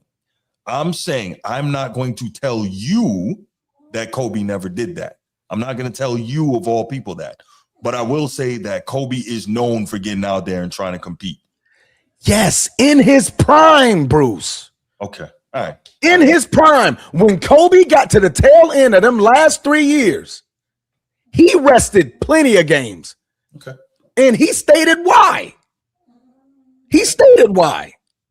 All that talk when Kobe said, I want to go out there and play for the guy that's in the stands in the top row who didn't get a chance to see me play. By 2013 to 2016, that tune changed very quickly because them injuries was piling up. He knew that he couldn't sustain it no more. Is that the same thing, though, being actually injured? Like, is that the same thing that you're trying to compare? No.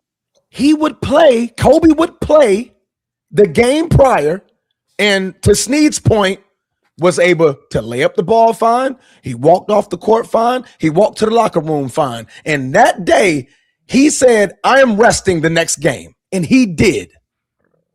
And he stated, man, these old bones need to rest. Kobe said that. And Kobe didn't even play to 41. Kobe played to 38. That's 3 years prior to LeBron where he is right now.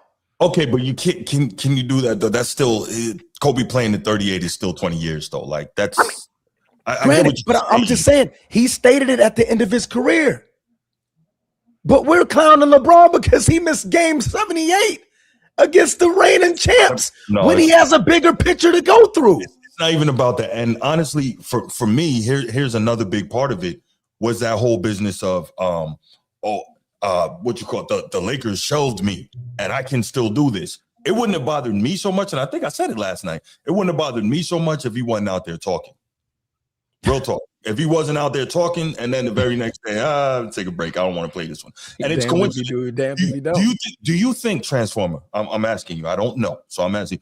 Do you believe that if that was Utah or Washington, he sits that game? You think so? No, he don't, because they're a beatable team. So then your whole premise of he needs to rest to save it for the age and age 41 and year 23, that really isn't what you're standing on. What you're saying, what you just said, you just told me now, Transformer. Now, Ed Dog, let's see who's cooking now. You just told me that you believe that if it was an easier team, that LeBron would have played. So all that stuff you just spent the last 10 minutes talking about the age and the year 23 and this and that it was okay for him to take the break. I got you if you say that no matter who they're playing. But what you're really saying is I'll just take the break against the hard team, right? That's cool to you? Yes. All right. Because you're not thinking strategically on what the Lakers are trying to do. You're focusing on a person, LeBron James, when it was a team decision. Rest this guy.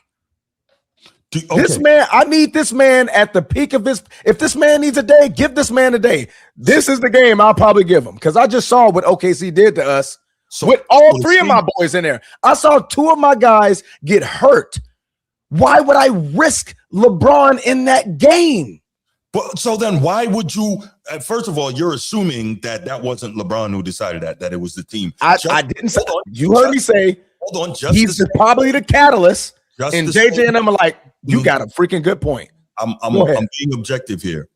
The same way you're saying that you think it was probably a group decision is the same way I think it was just him. So we're on the same page. We're just on opposite sides of it. So I get that. I'm just pointing that out to you that neither of us have the actual information on whose decision it was. We both see it just from the opposite side. So I'm pointing that out. By the way, real quick, you brought up Jordan in his final season. They were actually competing for the playoffs. They finished 9th. They didn't finish 10th, 11th, or 12th. They finished 9th, like 2 games out. So all the way down to the end, they were trying to get into the playoffs. So they needed every game for a playoff spot. Yeah, they needed every game. Right. So he was out there competing for a situation. I'm just showing you that. But okay, but Transformer, you don't think that the Lakers should be trying to hold on to that 3rd seed? They're about to go drop out of it. 6th. They were losing. You know how the West is, regardless, bro.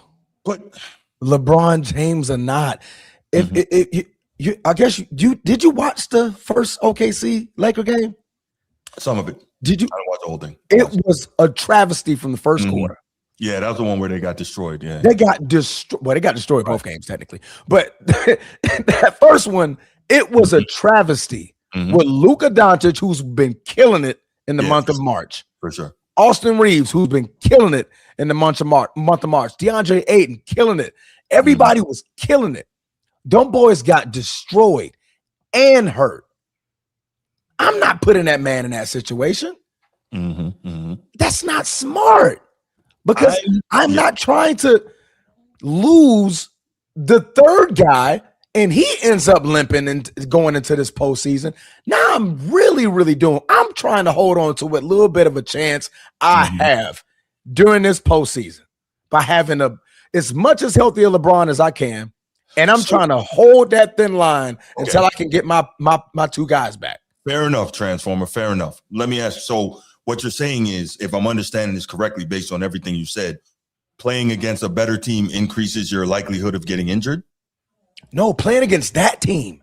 I'm saying you got to think. Some people logically are thinking like that. I immediately thought that. I'm like, bro, them folks just saw two of their best players get hurt in that game. Yeah, but against a tough opponent.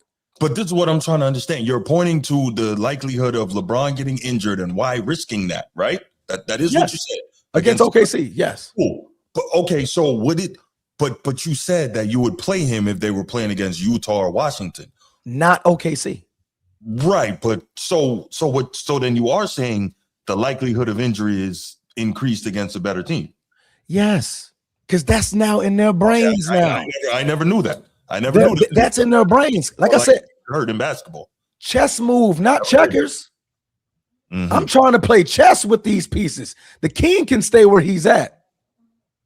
I got to move these pawns around real quick until I can get my knights back on the freaking board.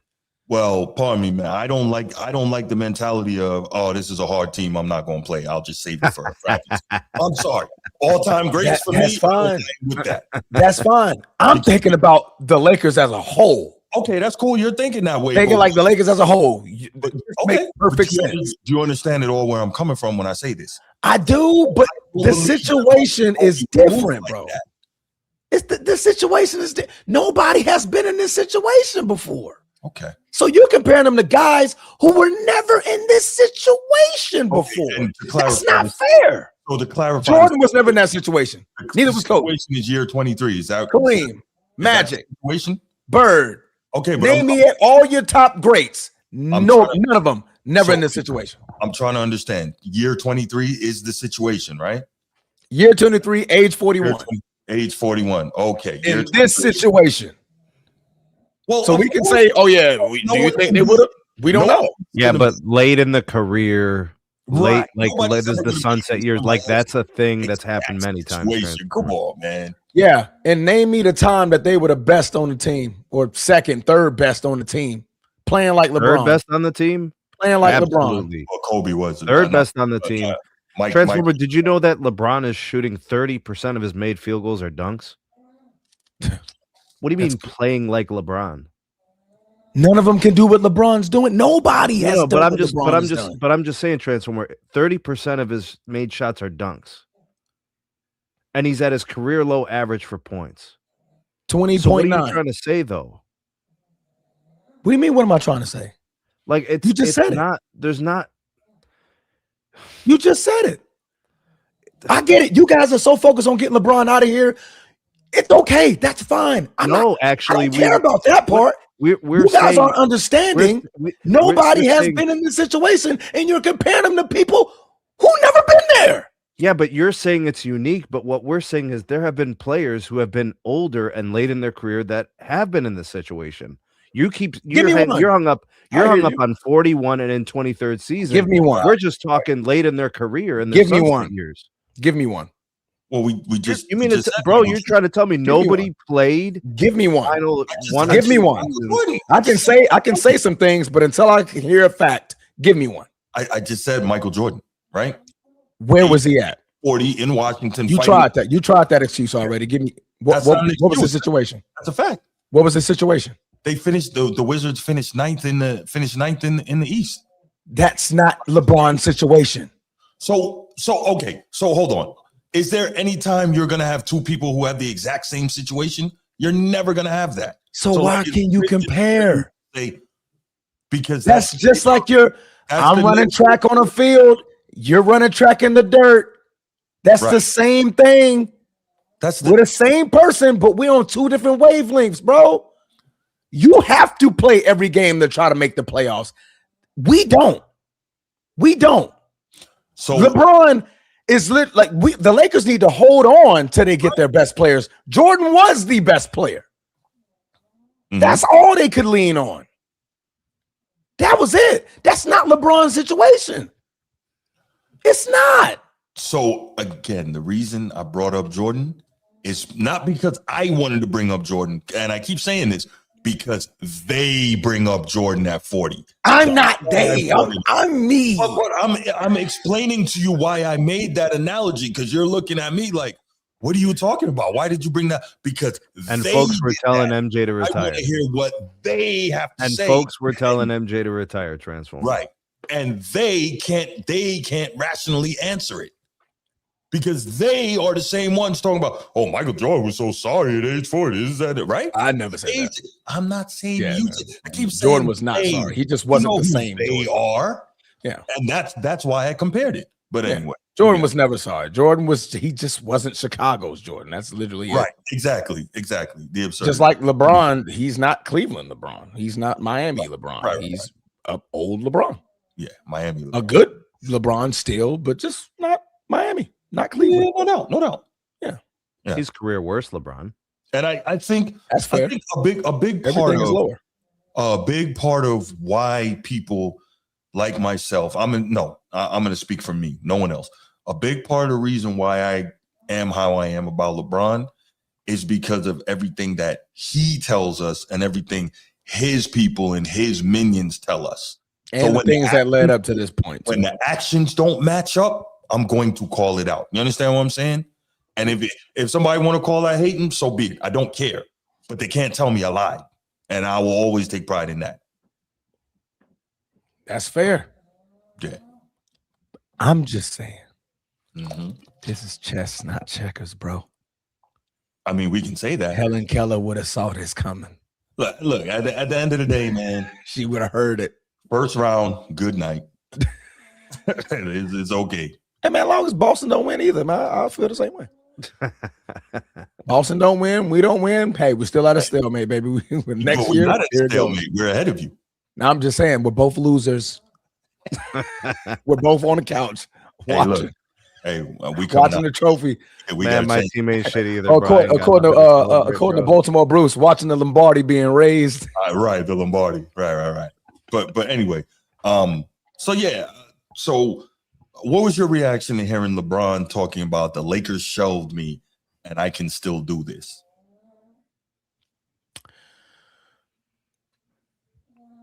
Say it again. What was your reaction to LeBron telling the fan the Lakers shelved me and I can still do this? And to me, that's kind of what made the whole thing worse. I can still do this. And then you don't. That is an egotistical response. Because the reality is they know that you can. In your eyes, they know that. But will it equate to winning? No. That's as simple as it gets. Like, yes, we know you can, but do we need you to? No. In instances, in spurts, yes, absolutely. We know you can. But are you going to be able to do this on a day in, day out basis? Are you going to be able to do this game, next game, next game, next game, next game? Are you going to be able to do that? That would have been my response, but JJ Redick's not me. That would have been my response. Yeah, we shelved you because we know you can still do this. Can you do it every game? The answer would have been no. Who can? The 27-year-old Luka Doncic.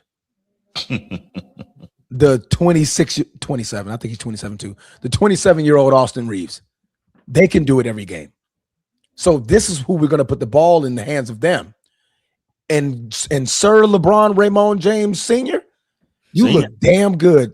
Senior. I said senior? Junior? No. I'm agreeing with you. You said senior. Yeah, senior. Yeah. You look damn good as a third fiddle.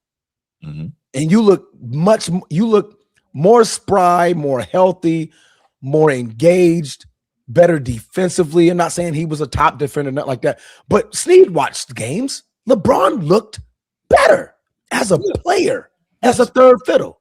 Yeah, you heard me agree with that. You did too. Agree with that. Yeah, looked so much better. Yeah, I gave him his due. I mean, prior to that transfer, it was really bad, bro. It was bad. It was awful. Really bad. It was really bad. So guess what, LeBron? We know you can. Wow. But will it equate to winning with the pieces, the players, the coaching staff that we currently have? LeBron, the answer was no. We tried it that way.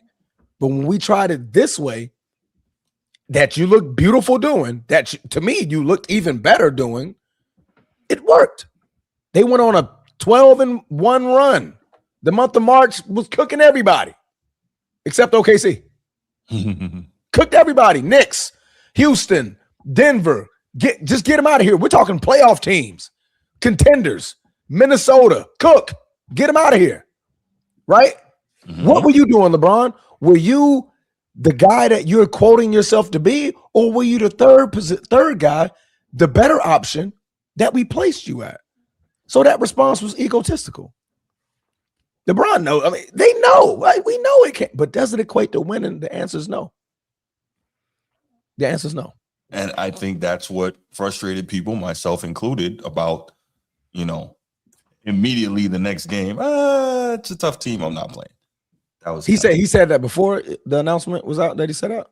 No, I'm not saying he said that, but I'm just being. Wait, so what you asked me? He never said. Oh yeah, no. He said that during the game against Dallas. He said. Okay. So he said that, and then. Mm-hmm. And then immediately the next game is LeBron foot. It was the next morning. That announcement came out early, and I'm like, yeah, that sounds about right. Thing too, Transformer. Mm-hmm. Just like you're saying, business considerations, strategic, all of that. If they would have just said we're sitting LeBron for rest, or wait, can you say that anymore? You can't say that. No. Okay, so that's why they have to give him an injury designation. Okay, got you. Yeah. Okay. So yeah, well, I mean that part I wanted to correct. Obviously, I wasn't live. I wanted to comment, but I'm like, y'all, nobody would have saw it. I'm like, they can't just put rest anymore. Folks will get fined for it. Yeah. So they have to put an injury destination. His foot wasn't really hurting. They just needed to put something on there. Because I think not Jokic, somebody else did it earlier in the season, and then they had to switch it. It was like, yeah, he rested. They were like, ooh, shut up. Your shoulder, you're nursing your shoulder. Like you can't say that no more. They're like, oh yeah, my bad, yo. That was part of the bargaining agreement, right? Yeah, dummy, dumb, stupid. But yeah, man. Lakers shelving LeBron. Yeah, to me, like I said, it made sense on the why, the who, the timing of it. The bigger picture is what I would be looking at. If I'm that coaching staff, I personally would have Bron. No, this ain't the game we need you in. Not this game. Are we likely going to face them in the postseason? Absolutely, you can play every single game. Because at that point, it's win or go home. This ain't win or go home. This winner staying fourth. Winner staying fourth, right? But the opponents that are behind us, behind OKC, I mean, we have an opportunity, chance, possibility. I'm not saying certainty, Snead. I know you're trying to catch me on that, of beating them. And we think we're in a better position with you being as healthy as possible playing those teams. Because when he got to play Steph, the man shows out. For some odd reason, the boy takes his super serum. And for some odd reason, him and Steph go bonkers. Every time. I don't know what it is. I know what it Kevin Durant don't even know what it is because he decides to go cold when he plays LeBron James these days. I don't know why. But Steph, somehow he's going to get 35.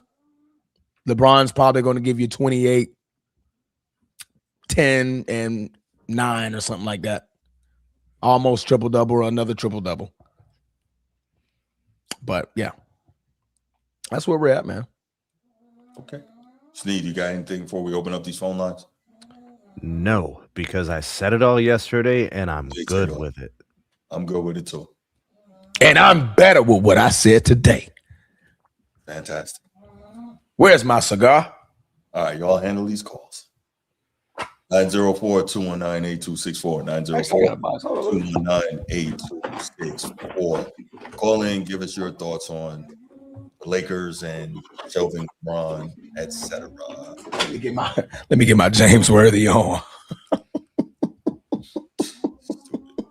Really, Transformer. I feel the need to correct you. You're actually getting your red hour back on. So, just saying. I didn't make it that way. Yeah. You don't like that, do you? Nino, what's good, brother? What's going on, man? I just want to know if Transformer to bring his apron to work. Oh, got his hat, got his spatula, all that going on. Mm-hmm. He was cooking. I ain't got to try to tell you yesterday. Hey, don't mean I got to agree. I still disagree. How can you agree that the front office begin on these decisions, but Giannis wants to play with his brother? And that came out. I'm glad, because I couldn't put my hand on. I'm like, why would Giannis just have an extra food so much? The fact that he want to play with his brother, is that's why he want to play and get on the court so bad. Is that what it is? Allegedly, yeah, that's the story. I don't know. I guess both of his brothers on the team, or one of them. I think one is on the G League team and the other one is on the main roster. And they not gonna make the playoffs. Mm-hmm. This is the story. Now you can't. I don't really believe all the reporters, but they say he wants to play with his brothers. That they gonna make the playoffs, so they're gonna get some playing time. Okay. I mean, I can't imagine he's never played with his brother before, but all right. No, I mean, he probably do, but I'm saying they're going to get a lot of playing time. He's going to get on the court with it. It's not, this neither here nor there. John Wall was here. Okay. Wanted to play. So, the GM, we hear it all the time. Do you think if Tim Duncan came to Greg Popovich with this idea, or do you think it was Pop idea? No, it was Pop. Yeah, that's on record that it was Pop. That's for Horizon. Yeah. So it's on record plenty of times that owners and coaches making these decisions. It's a smart decision. I think we getting things about who's making it, but it's a smart decision from that. First of all, it's probably the first round. I'm with you on that. Now we about to. I don't know how you're gonna get out that first without Luke and AR. But if it's any chance, it's gonna be LeBron James. And to what Transform was saying, if you have a chance to win the winnable game and preserve, you're gonna have to do that by preserving Bron for the regular season. Well, what you think you need to get 2 of them, maybe 3? You might need to get 2 out of 4. Nino, I just don't like the premise that because OKC's a better team, he's more likely to get injured. That doesn't make sense to me. No, I don't. No, okay, quick question. This is for you too, Nino. How would you have felt if LeBron played and he went out there and was lackadaisical? I wouldn't know how to do it. He would have been like, Bruce, that's for you too. How would you feel if he just went out there and was just like, he's not trying too hard because he ultimately knows the end result? I wouldn't have liked that either. If you're out there, at least try to play hard while you're out there. That's what I think. I'm pretty positive that's what he would have done. As soon as they would have went down 20 in that first quarter, nah. But why are we me out? It's the problem. What was the question? I didn't hear it. No, it's not. Go ahead. Go ahead, Nino. But the thing is, right? I think with Bruce, conflating the situation. He's conflicting it because he's saying guys didn't do that, and I would say you're right. But we know that it's way more analytical. It's way more doctors. And do y'all know Bron feet is now? This is why I believe, and I think I heard Bruce say this or Transformer. Bron feet is permanently damaged. I don't think Bron don't. He might end up being like prime time, bro. Okay. This dude's feet is messed up. Yeah, I think his feet are messed up. Yeah, it's time to go home. For real, his feet messed up permanently. It's been like that since like 6 years. I don't know if he know what he's gonna do after the game. He might have got some idea, but we all play ball. Could we imagine being in that situation? We probably want to do it forever. We sure ain't gonna swing no hammers and doing stuff we do now. So I think that Transformer cooked it and it's well done now. It's well done, bro. Overcooked it. He cooked it and it's well done. That's not a good Bro, steak. he made excuses for 30 minutes. You're damn right it's well done. Absolutely. The shit Ain't no is damn cooked, excuses. roasted. It is burnt. It is beef jerky, bro. It's Ain't no damn dried out. excuses when it's called Don't even serve it to your guests, strategic bro. planning. Well, hey, look, man, we can Strategic Wax planning and poetic for excuses, 30 two minutes different making things. excuses. Talk about cooking. Please. all I'm saying. I'm waiting on Bruce. I'm waiting on E-Dog probably ain't even. You know, waiting on YD. This is what I'm waiting on. Nah, Ed Dog definitely don't want that. Nah. You gotta get off E-Dog. You gotta get off Young Dog. Nah, man. Watch, he gonna get off here. They're gonna talk anyway. I'm tuned in, man. I'm tuned in. We cooking it. Oh my Sneeze goodness. crazy, y'all. Hey, Transformer though. Before I go, Yeah. What's up? I don't think the Lakers getting out first, dog. I ain't gonna lie. You don't think they're getting out the first? I don't see it. Oh, man, I mean, me either. Two starters. Yeah. Hey, I'm good with it. It's okay. Yeah, I don't see it either. But I'm saying if the possibility of maybe one of them, even both coming back, if they stretch it to like a game 5, a game 6, and they have a potential. I thought he had a bad injury though. Yeah, he's out for the regular season. He could potentially come back in the playoffs. Yeah. Yeah, but it would be like towards it. I think they would probably have to get to the first round for Luka to come back. I think they said that earliest case was like game 6 or 7. If they I push didn't in the get to first call round. in on a quick hit because Bruce was saying about what the dude did to Bernie when Bernie got in at point guard with turnovers. I don't know if Bruce seen the game. Did you see what that boy did to Luka at point guard? I'm worried about Luka at point with that kind of pressure. Did you see what that man was doing to Luka? Yeah, so it's a fact of when you put somebody young, athletic, energetic, attacking like that, it's a bad look. And I've been saying that teams should have been doing that to Jokic the whole time, right? Think about it. We saw Caruso give Jokic hell. So I think Hey, bodied him up. Yeah. Defensive coach is just lazy, man. That's So you all think they should play Luka like that the whole? No, not the whole time, but you got to give him a healthy diet of disrupting the offense by taking the ball out of his hands early. Even if he gets it back, that's fine. But you don't want him to comfortably be, or not just Luka, Jokic, SGA, any of these guys, Cade Cunningham. I don't think you do SGA like that. SGA can move. Well, the point is you got to try and at least slow it up and disrupt the offense and don't let these guys get into instead of letting them walk the ball down the court. Right. That's what I'm saying, right? Yeah, think about it. Because, let me give the example of Jokic, right? If Jokic is running point, bringing the ball down, right? If you send a small guard at him, what's Jokic going to do? He's going to do one of two things. He's going to turn around and back him across the line, which could result in the 8-second violation, or he's going to pass it right over the smaller guard's head, right? Which is fine because it takes the ball out of his hands. Even if he has to get it back, that's time off the clock, and it disrupts the initiation of the offense. So you could do that to Joker. You could do that to Luka. All these ball-heavy guys, just about, you could do that to them. You just don't want to make it easy and let them comfortably get into the flow. I don't know why coaches don't disturb these guys more. That's all. Man, I hope that ain't no blueprint for Luka though, because I seen that and I see y'all talking about Brandon. I'm like, hey, that same dude. I thought talking about you was gonna bring it up. I'm like, man, that same dude was doing that to Luka. Luka's like 1 for 6. I'm like, ooh. Yeah. I cannot remember my man's name. Yeah. That's crazy. Yeah. Casey Wallace. I'm gonna pay attention to that, man. So yeah, but think about it. They could have been doing that to these guys for years, but these coaches are lazy. I don't understand it. They could have been doing this for years. I don't think Luka too. I don't know.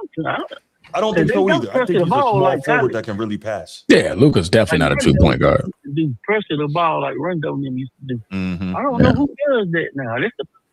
There is no more 2-point guards. No, I mean like a guy that's full court, press the ball 94 feet. On defense or offense? On defense. Oh, okay. You don't really see that in the pros. Like Bruce saying, because they usually do let Luka just walk the ball.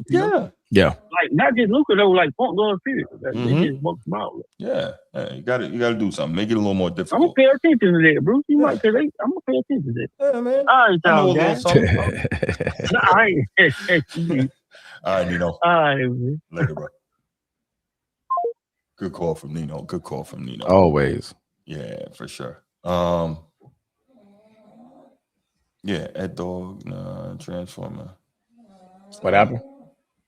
No, I was reading Ed Dog's comments. What's up, Bruce? I'm feeling it. I'm My chilling. man. I'm chilling. I'm gonna just sit back. Go ahead. Y'all do that. Fuck yo, stop disrespecting me like that, yo. Hey, Bruce, Shutdown. Hey, anyway, I talked to my man Brown. I ain't gotta talk to you. You ain't saying nothing. And my man Sneed got what you need. Let me say this. Oh, yeah. Hold on. Y'all don't like when the shoe on the other foot. Y'all don't like when the shoe on the other foot. Now y'all want to take your headphones off?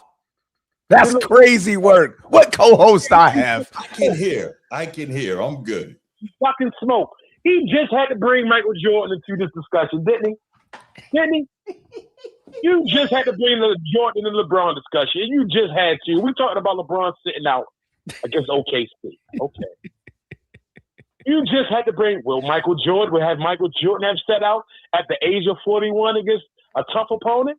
Would he have? Probably not, because that's Michael Jordan. We'll never know. So I mean, it's irrelevant what you're talking about. Why not put LeBron on the shuffle? They already got their playoff spot. They're just like a motherfucker getting the number one seed in the playoffs in the NFL. That guy's not playing the last two games or the last game. You sit him. How many games was that? 4 games? 3 games? Damn, you already got 2 guys down. Shit, why risk the third piece? Now, is Austin Rivers coming back in the playoffs? Who knows? But for you to not give grace to LeBron at the age of 41 he's been low manager since goddamn Cleveland. This is not nothing new, Bruce. You making it seem like he's ducking the smoke against the Thunder. The Thunder just kicked their ass about 50 a couple of days ago. I'm not saying that's the reason why he's sick, but why not play against a number one seed that's gonna bring their all against you? And the strain would be different if they was playing the Wizards against OKC. I'm just saying. Okay, so I'll answer you, Bruce. I'll answer you. I'll humor you on this. Brother. Since you brought up Michael Jordan, Right, how do you think that if Michael Jordan got smoked a week ago by 50 against the team, do you think he would sit out a week later when he got an opportunity to play him again? You think about that? At the age of 41, probably. At the age of 32, hell no. Hell no. Okay. Jordan going out there trying to kill somebody. When LeBron sit out against OKC at the age of 32, hell no. We'll never know if Mike would have set out at the age of 41. We'll never know. But I will say that Mike, he never slipped the goddamn playoffs with the Wizards. That's another story. No. Stop. See, you're lying. I don't like when you get on the show and you lie, man. Don't do that. So in his final season at age 40, the Wizards, because you keep coming on here and saying that, but you don't do your research. The Wizards were in the 9th seed. I think they finished 2 games out, maybe 3 of the 8th seed. They were 9th. So they were competitive all the way through. In the previous season, and by the way, Mike played all 82 games that final season. In the previous season, prior to that, before Mike went out with the knee injury and physically could not go, prior to that, the Wizards were in the 4th seed in the East, and Michael Jordan was averaging 25 a game. Please do your research before you come up on the show lying. Stop lying, bro. Just do your research first, man. They was averaging 25. He was averaging 25. They were in the 4th seed, but how they finished? Did they make the playoffs? There's no excuses, right? They didn't make the playoffs. You just said they never sniffed the playoffs when Mike was with the Wizards. You said that, right? Matter of fact, hold on. Transformer. Am I making up that Bruce said they never sniffed the playoffs when Mike was with the Wizards? That's what he said. Sneed, did Bruce just say that they never sniffed the playoffs when Mike was with the Wizards? In context. No, there's no words matter. Words matter. You don't get to come up here and lie. I'm gonna check you when you do that. You don't get to do that. You want to do that? Ed Dog want to do that. Whoever else wants to come up here and lie, I'm gonna check you. Understand that. Everybody listening, if you come up on the show and you lie, I'm gonna put you on blast. Carry on. Well, let me reiterate that. Did they even make the first round? This basically sniffed. Sniffing the playoffs basically make it. The ninth state they didn't make it. They didn't make it. Period. It was in the ninth seed. Period, brother. Before LeBron sitting out, I don't see no problems with him. Sit him. The playoffs are coming. They have nothing. He has nothing to prove. Ain't like he ducking smoke. And hey, sit your guy, man. He's the alpha and omega. He's earned the right to sit. And in situations like this, where the playoffs are near, and they need him with the other two guys out. So yes, it's smart of JJ Redick sitting him. Fair enough. All right, I have another question for you. I'm not disagreeing. It was strategic. I'm good with that. So here's my other question. If let's say Joel Embiid had a matchup against San Antonio or Denver and said he wasn't going to play in that game because it was strategic, would that be ducking? Because I know somebody else who said that would be ducking. So I just want to know how it's ducking for one guy but not ducking for another. I know a guy who said that LeBron ducked Michael Jordan 2 years in a row when Michael Jordan wasn't even there. So I'm just trying to figure out what's ducking and what's not. Go ahead. I guess Joel being in his prime would be different. It is ducking because Joel was not the alpha and the omega, brother. He's ducking that wouldn't be smoke. If he been playing the whole month and all of a sudden he don't play against Yaks, he's not the alpha dog. He's not the beginning and the end. He's not Thanos. He can't snap his finger and make shit move. He's a process. He's a process who haven't been processing lately at all.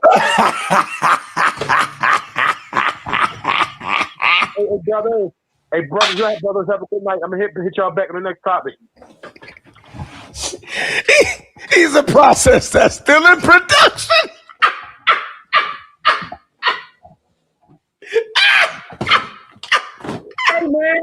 Hey man, Bruce keep messing with me, man. Hey Bruce, I hit you back, bro. He's the process that's still in the factory.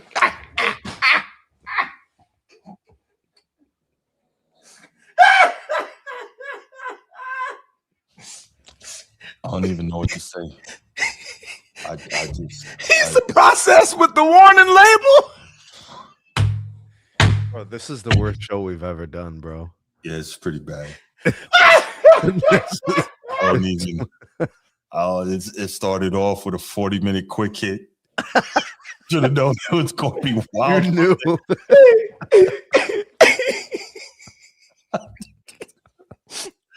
Transform out here bugging out. Bruce said he was the alpha and omega. He snapped his finger and make stuff happen. Oh my goodness.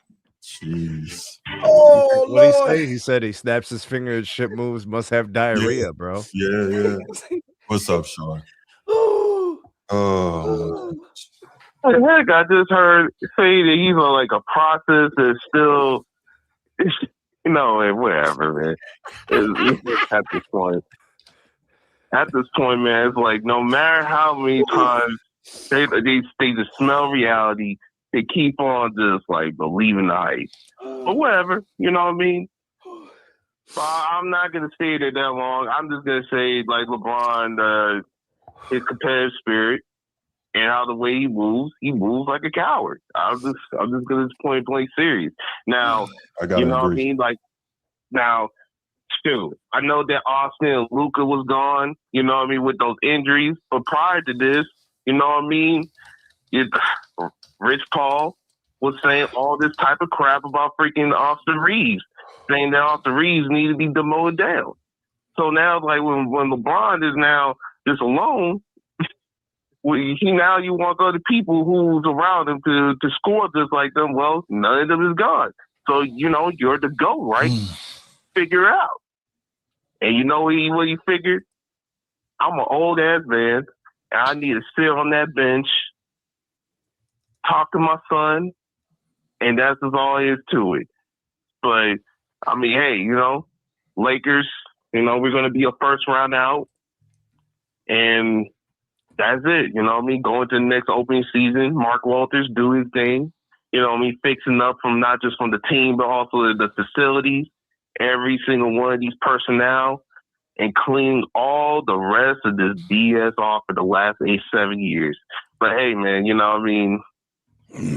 LeBron, it's just strategic, man. Like when LeBron ducks, it's strategic, But when other players duck, it's just cowardly. But who else ducked? Who else ducked in this situation? Give it to me. You keep saying this situation, man. There's no other this situation, Transformer. Because you guys are so fixated on, LeBron says he the GOAT. LeBron this, LeBron in clutch sports, LeBron in it. Look at the reality of the situation that they are in. Look at the situation that they are in. You're not looking at it from the Lakers' perspective. You're fixated on LeBron James only. That's what you're fixated on. You think your nipples are hard because you want to call LeBron a coward, but you ain't even thinking, why would I be out there in that situation for nothing? Because if he goes out there and gets cooked, then you got something else to talk about. You see LeBron talking about he the GOAT and he folded again and he can't do nothing about it. Would have been another dumbass conversation about how LeBron needs to go. You always talk about LeBron. That's all you talk about, bro. He doesn't believe his own height and he's supposed to stop sucking up his cock. You the YD disciple opposite. Like you're the complete opposite. That's all you do. I don't be eating Bojangles every single day. I eat salads, bro. No, you eat Popeyes. All right, easy. All right, come on, fellas. Come on. Hey, he turned me up, man. Hey, he turned me up. Hey. I try to keep it PG, but now you got to turn me up, especially with the troll, man. Sure. Please keep it PG, man. I'm sorry. Forgive my composure. I'm sorry. Level Aries hush. Fine. You're right. All right. I'm not saying he I'm not saying that he has to do this all by himself. But sure, at least tell your friends, like, hey, man, calm down. This is my teammate. So let Luka and Larry spare him the change. Give him a chance. Yeah, I know you guys like me and all whatever, but at least let my team to get some hope. Shoot. You got two of the best backdoor duos in the freaking league right now. And if I don't have that, then I will not give me a championship. I just want him to, at least, put more team spirit to that. But hey, I'm not saying that anything bad about, hey, LeBron not playing. That's fine, but don't try to make it as an injury. The man said he has foot soreness, even though he got healed. They can't just put rest, bro. They have to put something as a designation. Come on, Transformer. They have to. I'm just saying his foot's not hurting. I didn't say he was hurt. They have to put a designation. They can't just rest him. Right. Transformer, I'm good with you for the most part. Only thing I don't like is that you're saying you're justifying him playing if it was a bad team and not playing if it's a good team. Like I can't. I'm justifying the overall decision. I'm not justifying LeBron. No, I got it. But earlier you said that if he was playing against Utah or Washington or another bad team, he would play and you wouldn't have a problem with that. Yes, because he wouldn't need the okay, never mind. Yeah. I'm just gonna repeat myself. Yeah, no, we disagree on that. But go ahead, Sean. Go ahead, land the plane for me. I'm gonna land the plane.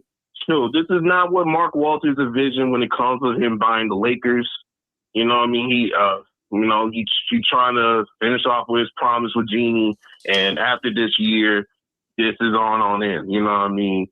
Bring a new GM, a new personnel, no more of this crap that we have seen the last 7 years, and rewiring the culture into a winning culture.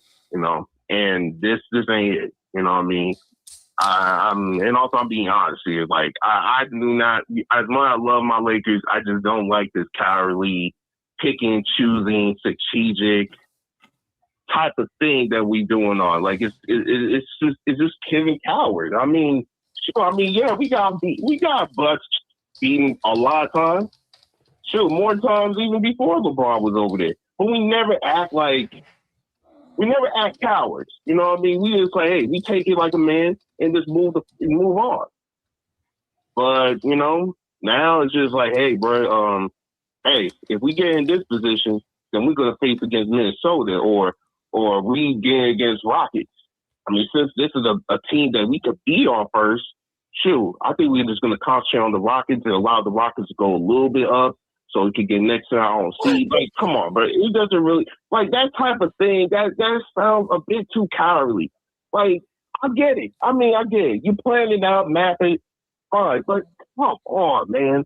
Like, we come on. Like, come on. If I'm losing, screw it. I'm losing. I'm just going down. I'm going down 100%, 10 toes, and just move on. Like, all this cowardly talk, it just sounds rubbish. But yeah, I land my plane there. All right, bro. I appreciate the call. All right, no problem. I like when dudes mention stuff like that, but if they 41, they can't even go out there and play a game of 21 in the LA Fitness Center with that mentality. Again, come on, man. My argument is always the same. When you are at a certain level, more is expected of you. You can't be out here that one there made me the greatest of all time. Cool. You feel that way. And a lot of people feel that way, and I'm cool with that. But with that said, you also don't get to not expect those expectations to be on you. You can't have it both ways. That's my thing. Young Disciple, what's good, man? What's up, good, bro? Crazy. Yeah. Y'all good? Hey, the first thing I want to ask y'all, bro, because y'all like throwing this word around, bro.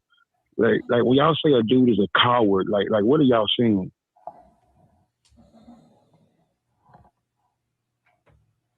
He's not talking to me. I didn't say it, Bruce.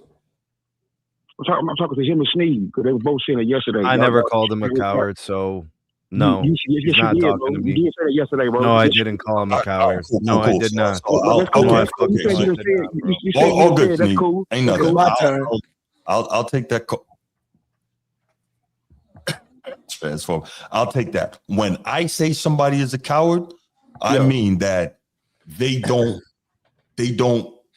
demonstrate that willingness to always attack the challenge, right? When you are a professional athlete of a certain ilk and a certain level, right?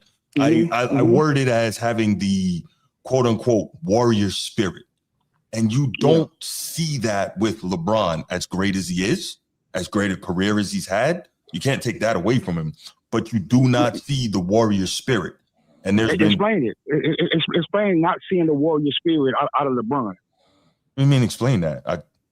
Because you've been around the channel long enough, so you kind of know where I stand on that. Blanket statements. We make it blanket statements, bro. You're saying warrior spirit. You using things that nobody can identify. We can't see that. So what I'm saying is that give me an example of what you mean by warrior spirit. Okay, we can keep it simple. A warrior spirit, instead of staying and finding a way and getting the job done, running and teaming up with two other superstars in their prime to win. How about that? That's the warrior spirit. So free agency. That's one.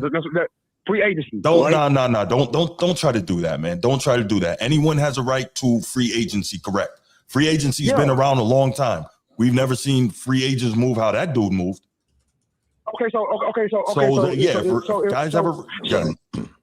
So for you to take that position, that for sure means that you would think that a dude that demanded trades is a coward. What you think about that? Depends on the situation, but yeah, they can. Situation.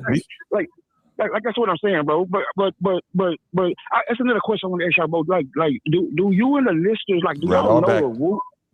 Like, do y'all know the rules, bro? Like you asking like the Lakers to just come out and tell you like really what they're going on and that they're really just trying to hold LeBron back because the playoffs is coming up. Like no, any logical person can think of that, bro. He's 41. Or no. You guys want it both ways, and you're mad because I'm not going to give you that. Stop saying you guys. You guys being the LeBron contingent, you know who you are, and I'm not going to allow you to have it both ways.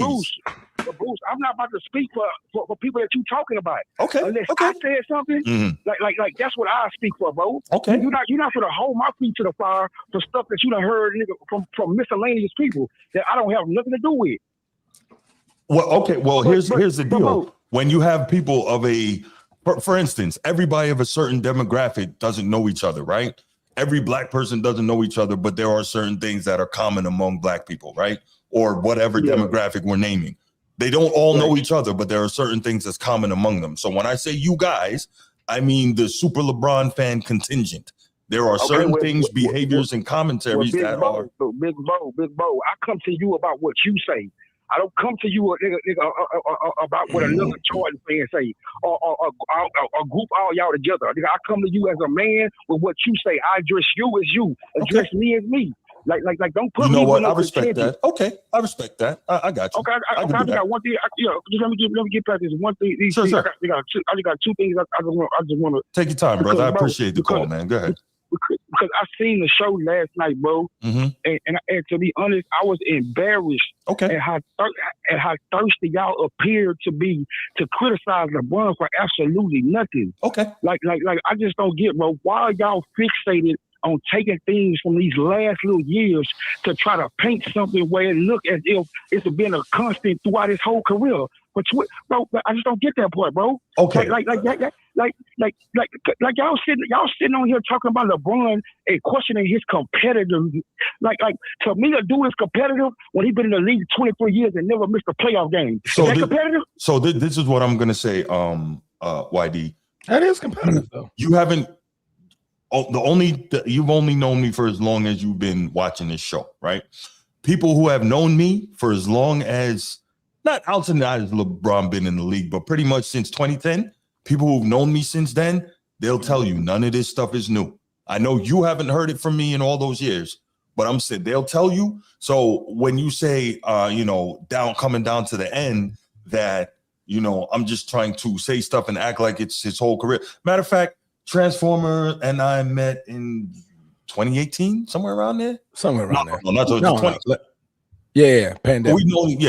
Around pandemic time. So we've known each other for a minute. And Transformer, am I saying anything you ever heard me say before from the very beginning? It's been the same tune. It's not new. No. It ain't about what you're saying, bro. It's about has Transformer seen what you've been saying. Like what I'm saying is that like what are you saying that's been going on, bro? Like just link that for me, like so I can understand. What are you saying that you seeing right now? That's basically bolstering the points that you've been making since 2018 that you've been telling Transformer. So look, man, all I can tell you, man, I got tons of shows. You can go back there and watch them all. The tunes are not changing. And I've done so much of this, and whenever this stuff happens, the reason I'm not answering your question directly, I have a very poor short-term memory. But I'll say it to say is that anytime this stuff happens, I do a show talking about it. That's all I can tell you. You just go back through the channel, man. Okay, honestly. Bro. I get that, bro. But let me say one more thing, bro. Then y'all can. Then I'm good. I'm gone, bro. Because like to me, like some of the things that y'all say, bro, like it be so wild and out of there, bro. I just don't get it, big bro. Okay, but I support you, so we good, bro. I appreciate that, brother. Go ahead. I just want to know this one thing, bro. Sure. And then I'm gone, bro. Why are we comparing MJ in year 15 to LeBron in year 23, bro? Okay, so I'll answer that for you. For me, please. I would never do that. The only reason I bring it up, I'm not going to lump you in. I have spoken to many LeBron fans who constantly take shots at MJ at the end of his career. We hear that in the mainstream media. I have heard many LeBron fans denigrating MJ at age 40. That's why, if you notice, when I brought it up, I said, I want to know what they're going to say, the same people who constantly denigrate MJ at age 40. So I'm not lumping you in. I'm not lumping you. Why you doing all this, bro? I respond to them. And just so you're clear, no, bro. I'm saying this right here, like the little cheap shots, the little cheap shot stuff that you did, the show you did yesterday about Braun with Steve. I'm saying that's the reason you're doing all this, bro, because of stupid ass LeBron fans. No, that's not the only reason. Red Auerbach. That's not the only reason. That's not the only reason, but that is part of the reason that I bring up the LeBron Jordan thing, because as you know, I don't believe there's a LeBron Jordan argument, comparison, or any of that. I think the gap is just way too large for that. Pause. So I don't. I understand. I understand all that, bro. So that's what I'm saying, bro. It's like to me, bro. It seems like so LeBron don't get a fair shake with y'all nigga because of stupid ass fans. No. I hold on. I don't understand why you feel like LeBron doesn't get a fair shake with me. Every time I bring up LeBron, one of the first things I do is talk about how great he is and what a great career he's had. The problem I have is because I don't worship LeBron. It's not good enough for a lot of people. Nobody said, bro, I don't got LeBron as the GOAT, bro. That's what I'm saying, bro. No, I got you. And I'm not saying you. You think anybody that support Braun, my nigga, is just dicked out about him. No, that's not the case, bro. There are a lot of people who are. I think you know that and I know that. There are a lot of people who are. Yes, bro, but we can say the same thing about Jordan fans. Well, I'm not among them. Believe it or not, I'm not even actually a Jordan fan. You know who my guy is. But you gotta be a Jordan fan. Actually, I mean, bro, you saying that you slight LeBron right now due to you seeing stupid ass LeBron fans slight MJ. That's not slighting LeBron. That's no. That's answering in a similar situation why they're moving the goalposts. That's asking the question. But just so you know, my favorite player ever is Hakeem Olajuwon. My second favorite player ever is Charles Barkley. My third favorite player is Larry Bird. My fourth favorite player is Mitch Richmond. My fifth favorite player is Michael Jordan. I just want to clarify that. Man, bro, I'm just saying, bro. Like this is crazy. But I get it now, bro. I get it now, bro. I appreciate it. All right, no doubt. All right, buddy. All right, brother. Have a good night. Thank you for the call, man. Yeah. You don't get no love. None. None. You get no love, Transformer. You know what? Young disciple, bro. That was a good call. I'm pissed at really you, bro. I sat here and I cooked for 30 minutes, young disciple. I didn't even get a high. Oh, hold on. Here comes your brother. Your brother. What's up, young disciple, man? What happened, bro? You talked to them. Mike, what's going on, brother? He didn't even say anything to me. What it do, man? Maintaining, brother. Hey, what's up, brother? What's up, baby? You all right? Yeah, about you, man. About you, man. I'm good, man. Chillaxing. Maxing it out. Sneed, what's up, bro? You all right? What up, brother? Hey, man. Check this out, bro. Hey, Bruce, you sound a whole lot like Stephen A. a lot of times, bro. When you you want to holler about stuff. You want to holler about, I'll give him all his props before I say anything and this or that, bro. At the end of the day, bro, just stop it, bro. You know what I'm saying? LeBron need a little time out, man. I don't care who it's against, bro. The man need a little time out, man. The man old as a mug. Old as hell, bro. Okay, bro. At least, Mike, you said you don't care who it's against, so I'm cool with that. You're not saying that if it's against a tough team, he should take the time off. If it's against an easy team, he should play. So I'm good with that. At least you're consistent. But let me ask you this, Mike. Let me ask you this, right? Yeah. You say I sound like Stephen A. I give him credit, and then I whatever. My question is, and I'm gonna ask you because no one else is gonna give me an answer. What would make you people happy in terms of me commenting on LeBron? What would I have to do? Put on knee pads to be satisfied with me talking about LeBron. What would you like to hear? I want to know. Put on knee pads. Man, hey, on some real stuff though, you know, be honest, but you know what I'm saying, how you talking right now, keep it, we're going, you know what I'm saying, keep the calls coming in, bro. You know what I'm saying? I don't care how you, as long as you don't talk about COVID, You know what I'm saying? LeBron, you know I'm what good I'm with that. saying? It's You know what blood. this guy came I up ain't with that. You Nah. know what I'm saying? Nah, I But hear as you, long as man. you don't talk about Kobe, I you know what I'm got saying? you. I ain't got nothing to say, bro. Just put some respect on his name when you talk about him, though. You feel Big what I'm saying? facts. 'Cause that, you feel Have that, you bro, know ever how. heard me not? Come on, man. You know I. And when it comes to Celtic debates, you do. I'm just saying, you know, at the end of the day, you know what I'm saying? The day gotta end. Just don't holler about my boy Kobe. You know what I'm saying? You But never you hear me straight. do that. You straight though. No, you should be some of your callers calling in. You We know what I'm beat saying? out of this, bro. That's who I be wanting to talk to sometime, man. You know, like, hey, bro, put some respect on my boy name, bro. Okay. He is that dude, bro. But yeah. I feel, man, LeBron. You know what I'm saying? You know, I ain't no LeBron hate. I respected him in the year he beat Golden State, but that's the year when I started respecting that man. Other than that, bro, you know, I'm just a basketball fan. Okay. You know what I mean? All right. But no yeah, but you be on some real LeBron hating shit though, man. I ain't gonna lie though, bro. Well, I disagree. You be hating on that boy. You be hating on that boy. And Sneed do too. I think there's a difference between hating and not loving. I think that's two different things. Well, Young disciple, read, man. Yeah. Hey, but y'all take it easy, man. You know what I'm saying? I appreciate the call, Mike. Keep doing your thing, man. Hey, thank B, you, man. holler at me, bro. I love you, bro. I love you too, bro. Appreciate it, brother. Thank you. Young disciple, bro. The whole chat realizing.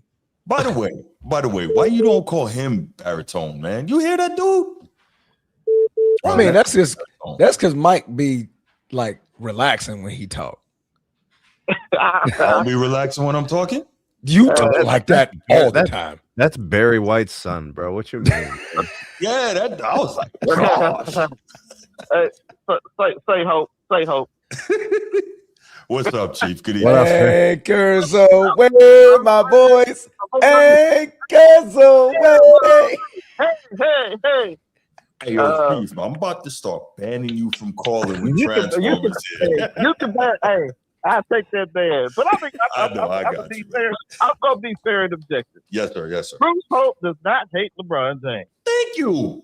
Now, even though I can disagree him not having LeBron in his top 10, fair enough. You can move Shaq out. You put him on Mount Rushmore, though, bro. He did. Yeah, he didn't put him on the Mount Rushmore, but I'm just saying. He's conflicted. Now, Bruce might not like the way the guy moves, but that don't necessarily make him a hater. Thank you. So I'm trying to explain it to you. Certain things as a LeBron fan, I don't even like. But right. I mean, but at least I can be honest and admit it. So, but when I make the case, it's more or less I got to look at what the guy does. Yes. So when I say he does X, Y, Z on the court, he you know, that's what he do.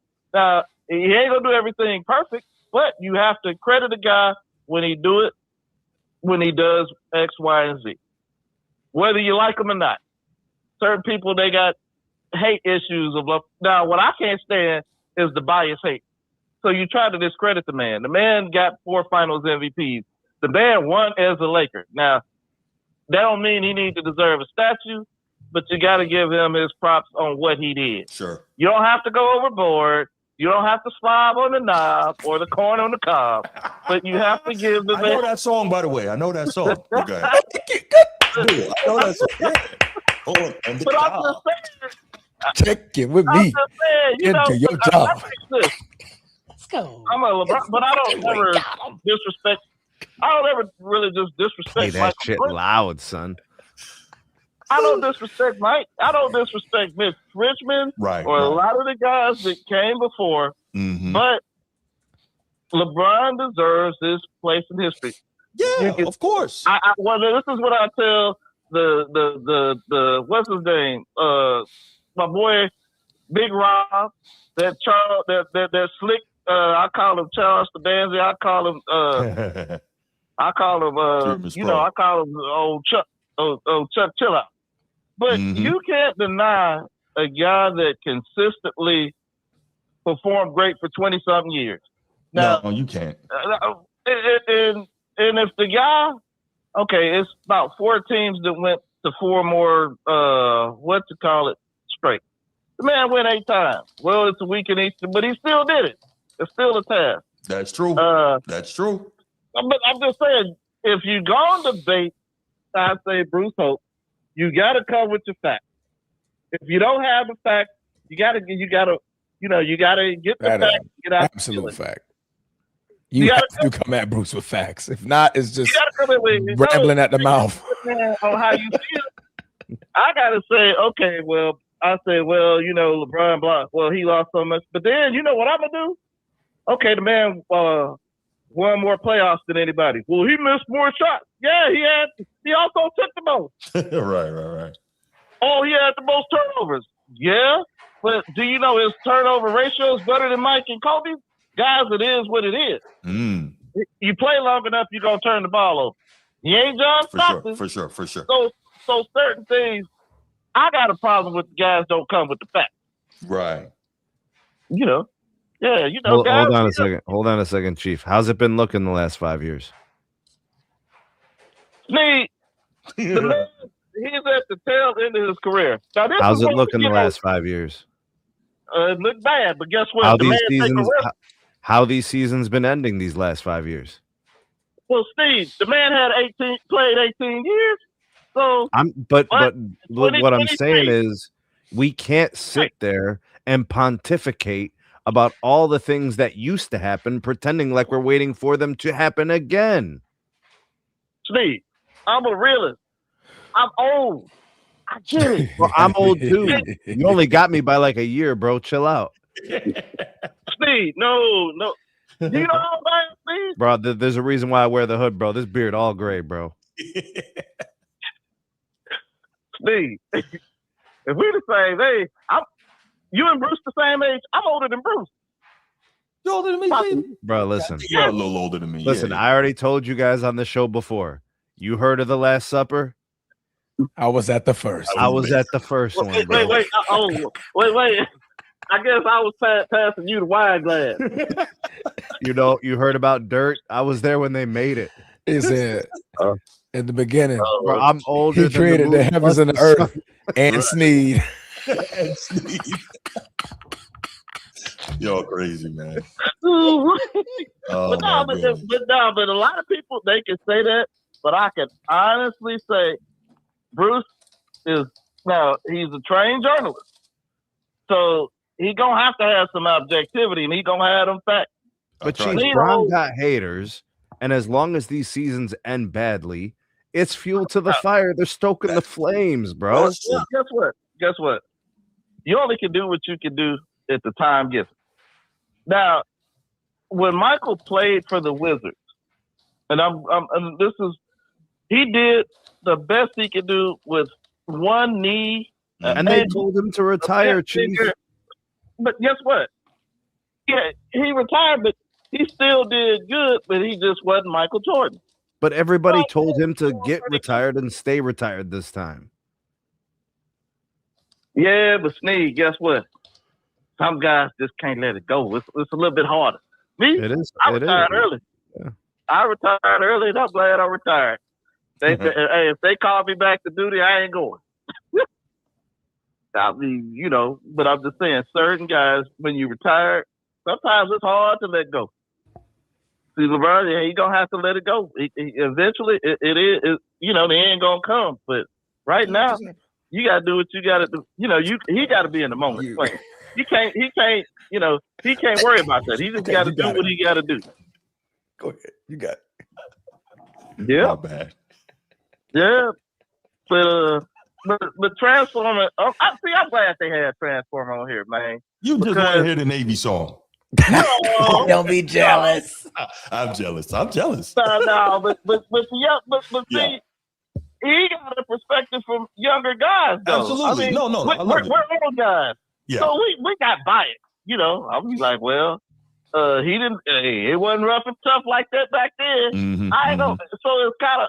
So I have to undo my bias to at least give these younger guys credit. Right. Now, I'm not going,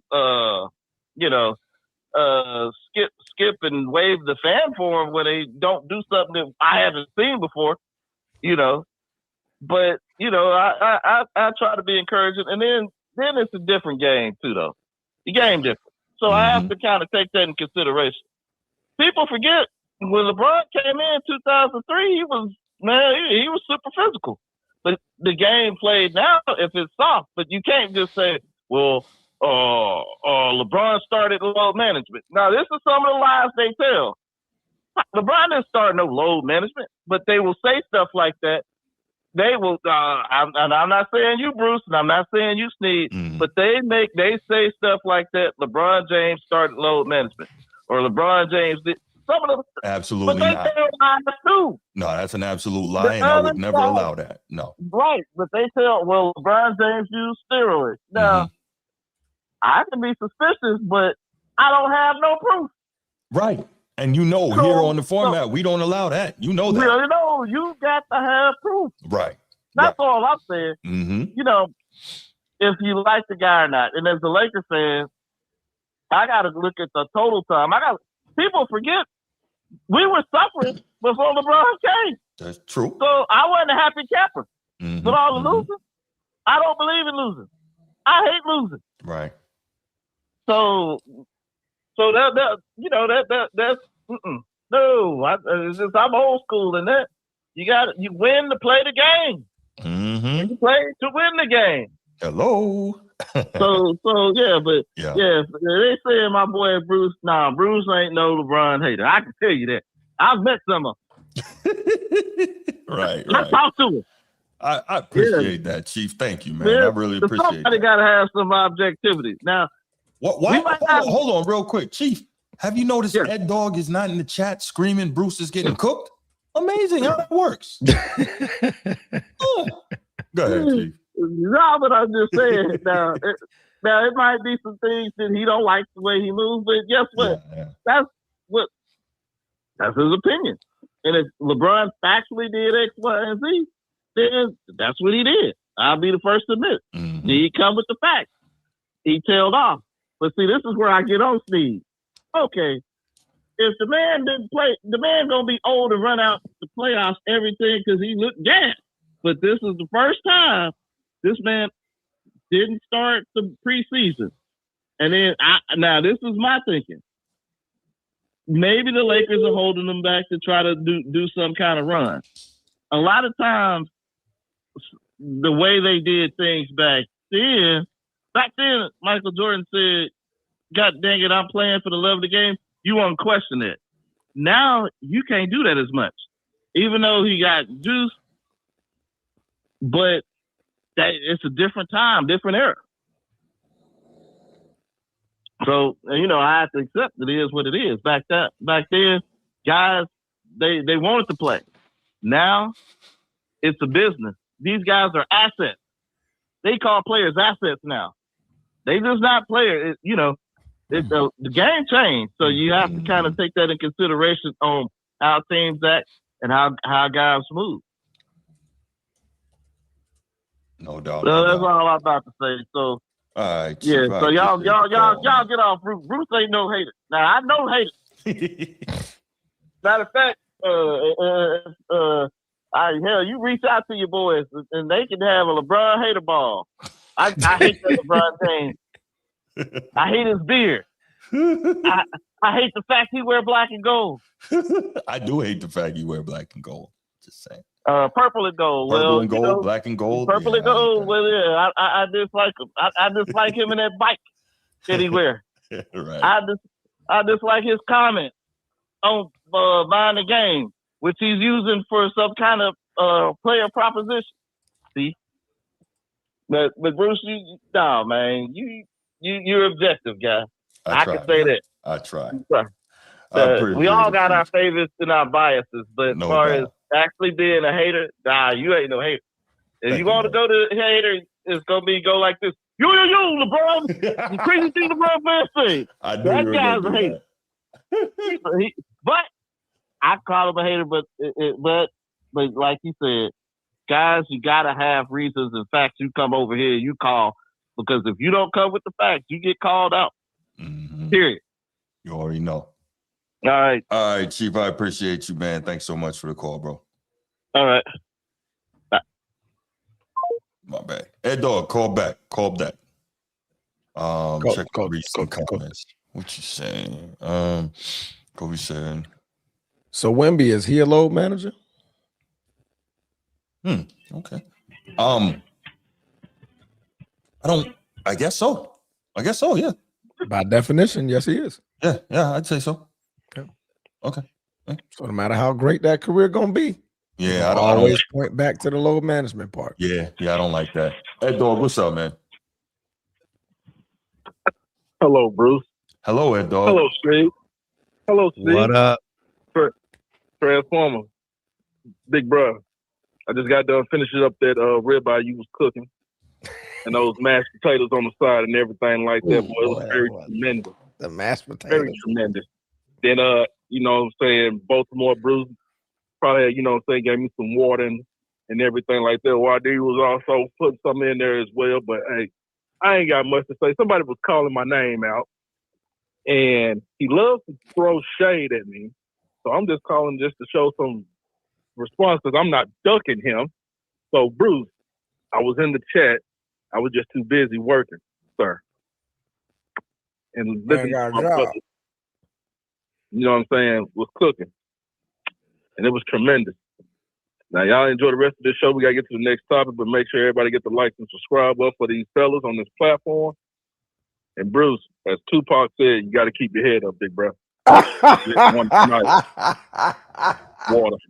Keeping your head up. Ooh, child, things are gonna get easier.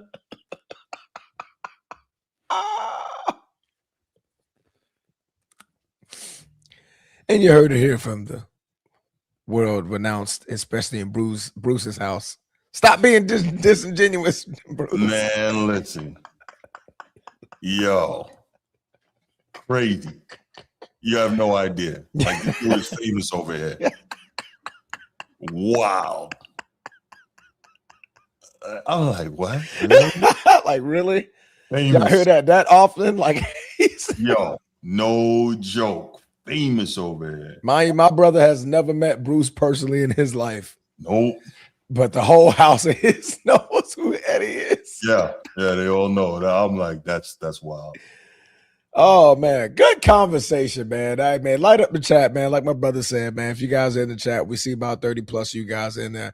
Hit that like button. Hit that subscribe button. Share this channel. Share this post. If you're a LeBron fan, share this post. If you don't like LeBron, share the last post from yesterday. Keep it going. Keep it going. Love this show, man. Love my boys, man. Man, we appreciate that, man. Yo, we cooked last night, Bruce. We did. Is it y'all cook some ribeyes or y'all cook them flanks? Them flank steaks. What's wrong with flanks, bro? I prefer They're ribeye. not as good as ribeyes. No, but I'm just saying, what's wrong with flank though? It's just not as good as ribeyes. That's the point. They're not. Right, there's different cuts, but I'm just saying, I mean, flank's pretty good cut. It's good. I mean, ribeye's elite. Damn good. Damn good. Yeah, we were doing ribeyes last night. Oh yeah. I think we had ribeyes on. What's today? Bro, we were on that ribeyes filet on Monday. mignon, bro. What you mean, bro? Oh, the filet mignon. Filet mignon. Filet mignon. Facts. We had some hors d'oeuvres on there. Had some The hors horse d'oeuvres. divers, bro. Horse divers. You're wild, man. You're wild. We're the super team. We are the super team for sure. We are farmers. Put up on my back. Okay, go ahead.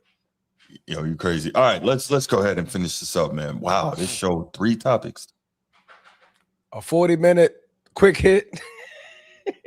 Hour and a half second topic. That'll do it, pig.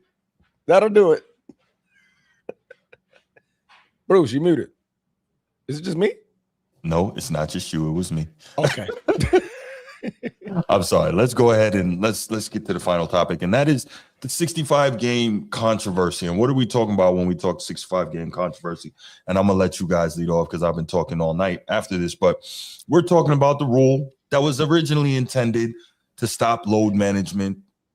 Yeah, I'll say stop load management and try to force guys to be on the floor more and give the fans a better product, right? Part of what we love about basketball, maybe more so than the other sports, are well, I'll say more so than football is the superstars, right? Football is, that's the ultimate team game, and we love that too. But in basketball, we want to see the superstars as much as we can possibly see them, right?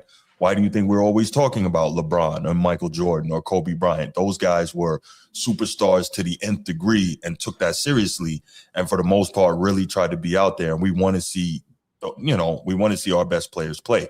And we went through a stretch of some years. Thank you, Coach Pop, where guys and teams were really taking advantage of the what? You did it. Really taking advantage of the quote unquote load management piece. And that was, I think, cheating a lot of fans out of things. So as a way to try and combat that, the league instituted rule said if you don't play at least 65 games, and I think it's 20 minutes each game, you won't be eligible, for postseason awards. And so now we are at a point where we're going to see some of the best players in the league either right there at the cutoff or miss out entirely on the opportunity to win these awards. I think Cade Cunningham is coming back next game because he wants to be first. He came back tonight.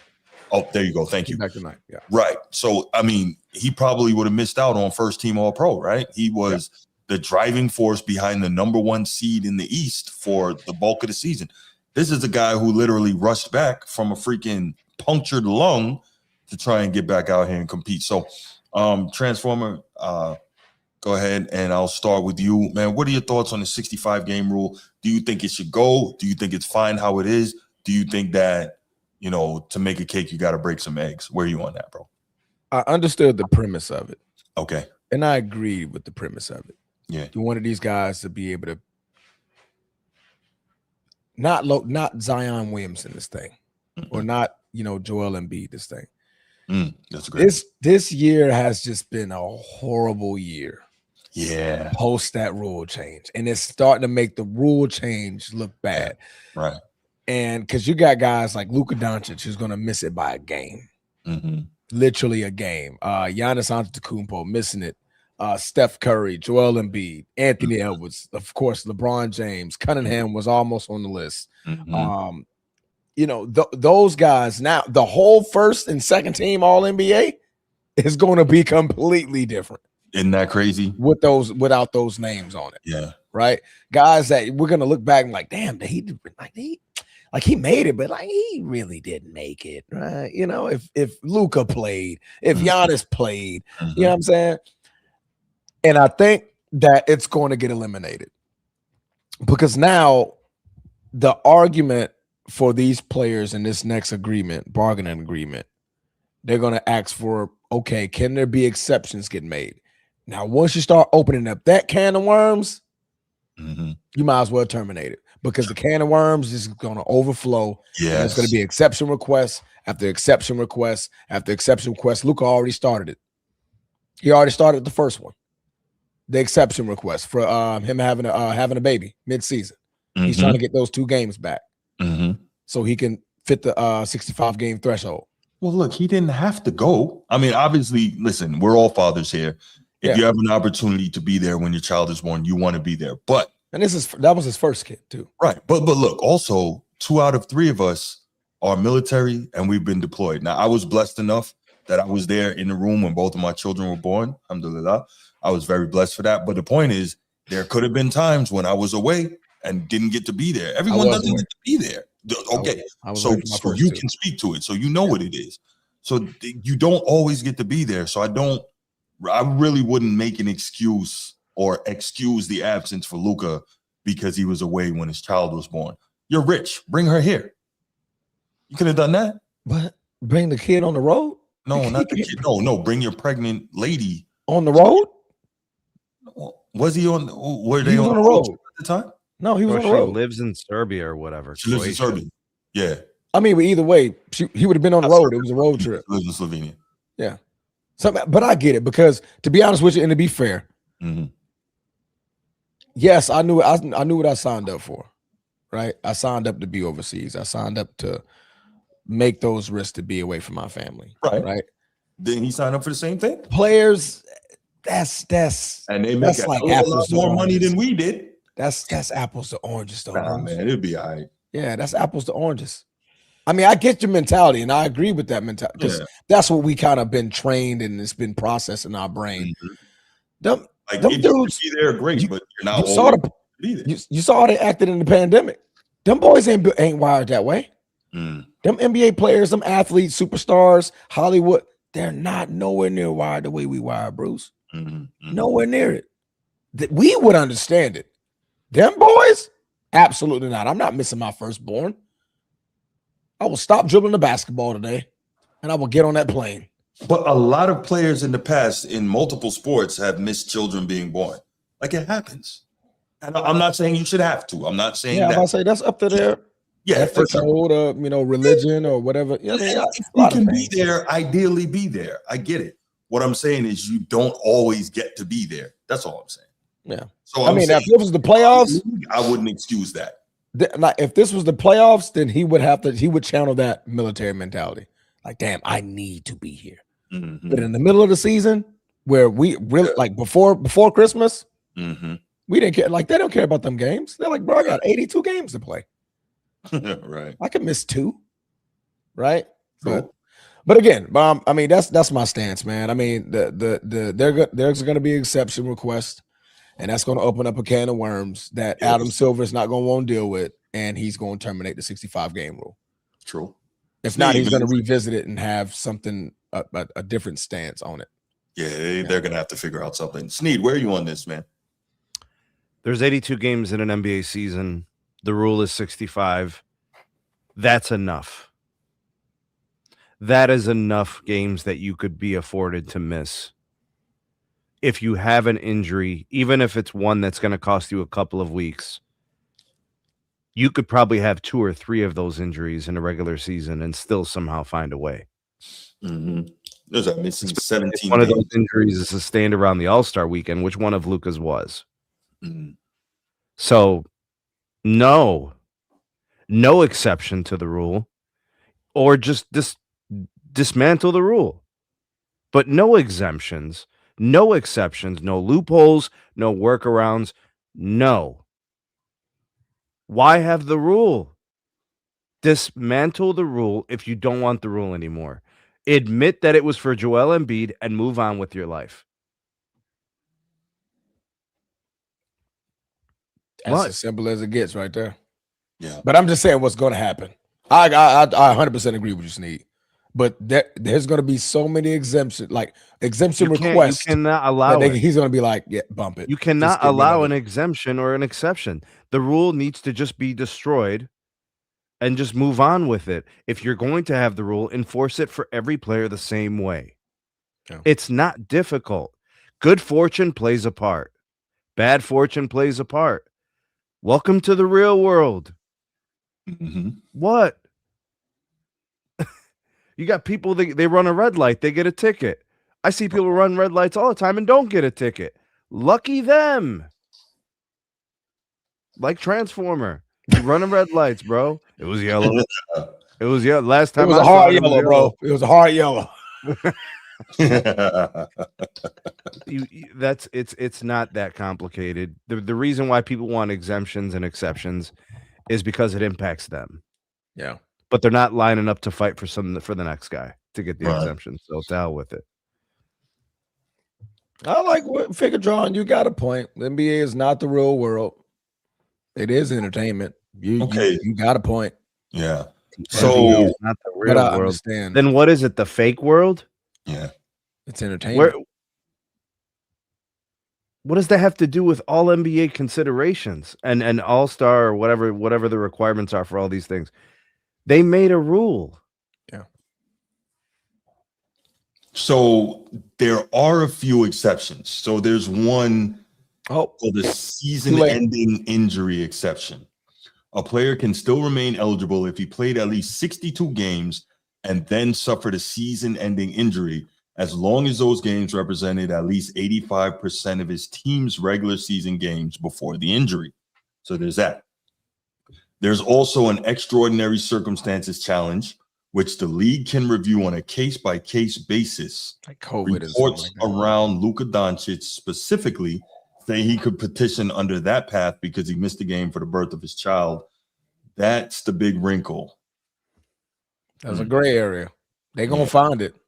Yeah. These agents go to school. They take all these classes to find loopholes. Lawyers, they go through all this studying to find loopholes, gray areas, and words and terminologies. Adam is not going to deal with all that. He gonna just terminate it. Okay, so can I ask you all a question now, right? Shoot. I understand the pace is different, and with the spread floors, guys got to cover a lot more space, and they say that's a big part of what leads to a lot of these injuries, right? Tendons and all this stuff. Can someone explain to me how back in the day the game was so much more physical? Like, you see some of these, like, guys getting taken out of the air, guys getting fouled, all this stuff, guys crashing down on the hardwood. And that's why back then guys didn't play 20 years regularly, right? Because the game was so much more physical. But guys were taking a pounding back then, and they're still playing 80, 82 games. Can someone explain to me how they were able to do that, but they can't play the games today? I will give you an answer that you are not expecting. Well, I'm glad Sort that of political. Oh, okay. I thought you were going to give political. Physiological angle. It's the medicine. Okay. Nobody wants to say it for real. It's the medicine. Medicines are researched and studied at different levels and different paths. They only present publicly the benefits. They don't necessarily publicly or loudly explain the faults or the not defects. What do they say at the end of these commercials? Negative side effects. Yeah. Negative side effects. Do you notice during this whole HIV commercial, that's this medicine that they're doing, this medicine for HIV personnel, this long, strenuous benefit soliloquy for a whole 45 seconds. And at the very, very end, you get 2 seconds. This may cause blood bleeding. And they get it out the way, right? With the doctor, do not take that. Yeah. Exactly. With all this medicine treatment, yes, it's helping you guys get better and healing faster. But is it healthy enough for the long term and continuous poundage on the same body? Steroids, for example. Back in the day, bodybuilders would tell you, boy, what we took back in the day was that good stuff. I don't know what they putting in that stuff now. Yeah, right. These boys getting hurt a lot more, hurt a lot quicker. We ain't get hurt like that back then. Right? Lifting the same weight. The weights ain't changed. Weight is still the weight. That 100-pound dumbbell for back then, that's just still weigh 100 pounds now. But the new bodybuilders, they're getting hurt a whole lot more often than the Arnold Schwarzeneggers, the Lou Ferrignos, the ones from back in the day. Yeah. Did the same thing and did it in worse form, in worse ways and worse predicaments. Right. The thing that needs to be said out loud ain't being said. It's truly the medicine, bro. This is the side effect. And I may be targeted now because I said the quiet thing out loud. Like, that's the side effect. You're more supple to an injury a whole lot sooner because of this fast healing product that we're putting out. We just can't put out the negatives. That's my take. Sneak. I mean, I don't have any data or proof to go either way for or against what you're saying, but it's an interesting perspective and it could be valid. I didn't know that bodybuilders were getting more injured now than before. Yeah. But if I do apply that to players now, they practice less. So it makes sense that they have trouble finishing seasons. Yeah. They're actually not prepared. Like Luka, his issue, he's not built for an 82 game season. Yeah. He's built for a 50 game NBA season. Like But last year, he plays overseas during the summer too. He doesn't really get full rest. So even more reason for him to be better conditioned. Yeah. He's if he doesn't fall in love with the weight room, he will not hold up long term. It's not going to happen. The body composition is important for a player to last. Like like LeBron's 23rd season, for example. Mm-hmm. He looks the same he did at 22-year season, 21. I mean, it's not that different. But he's in love with the weight room. Karl Malone. They played a long time, and they played years. with a certain build. They played with a certain physique, Mm-hmm. and they were durable. Yeah. And if you think about it, part of their advantage was the fact that they were dishing the damage before they were taking it on. So, yeah. And I don't, they're also mentally prepared for it. These guys, not really mentally prepared for it. They anticipate taking 10 or 15 games of load management a year. It's like just that part is crazy to me. All the money you making.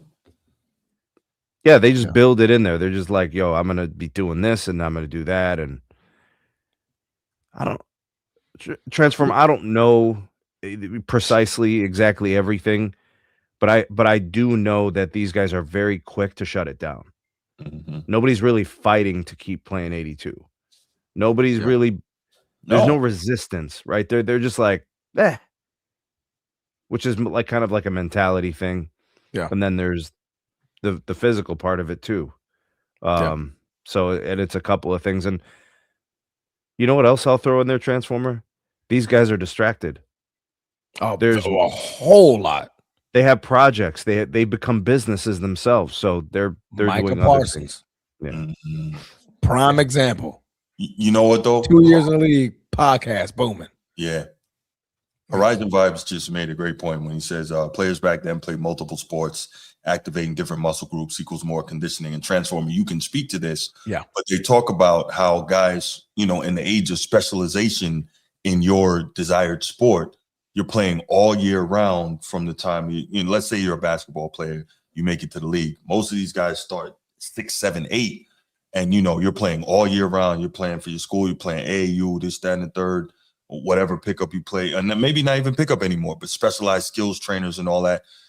Your body and your muscle groups aren't getting an opportunity to rest while you do something else, right? Because back in the day, maybe you ran track in the spring, Transformer, you ran track, and then you played football in the fall and you played basketball in the winter. So you are working all those different muscle groups, and maybe you won't be as dominant early in one particular sport, but your body's getting an opportunity to grow. Overall development. Right. Instead of wearing it out, I'm shooting jumper after jumper after jumper. So now the tendons in my wrists, by the time I'm 20, I'm a great shooter, but it's got way more wear on it than back in the day, right? Because maybe that makes sense. Right. Like Danny Ainge growing up. I think he's but that's not the situation, Bruce. Basketball, baseball. I That's think it plays a role in these injuries, though. But that's not the situation. Luka drinks a lot of beer. Oh yeah. I got Luka, he eats junk. No doubt. Luka ain't doing extra cardio. Luka ain't climbing. Luka ain't cross training. Mm-hmm. Luka is a skinny fat guy. Yeah, I'm not saying that what I was saying is the only reason. I'm saying that it's all. But this is what I'm saying is that I hope Luka does not get exempted because it's not deserved. It's not warranted. It's not appropriate for this situation. I don't care that he missed an extra day because one of his children was born. He missed games because he's out of shape and ill-conditioned. So I'm not going to take the one game he missed for the birth of a child to the 16 games that he missed, half of them because he wasn't conditioned properly. We're not doing that. That would sound great and right and perfect. Yeah. If your name was David Stern. Oh. Adam Silver cares about public perception. And nothing else. Right. So that whole soliloquy you just gave was a David Stern soliloquy. Excuse me. That would have worked perfectly for David Stern. He would have put his foot down. First of all, he probably wouldn't have been no rule anyway. He probably would have just shut shit down. Right? Like, you better get your butt Adam out there. Silver, a baby being born, the public perception of that. Yeah. Oh, that's gonna hit home with Adam Silver. Mm-hmm. I would just say run. Yeah, go ahead. Transformer. I would just say run an inventory of all the games that Luka missed, how, why, and then go back to that one game extra he missed because of the birth of the child. And I would say, this is kind of your fault. Mhm.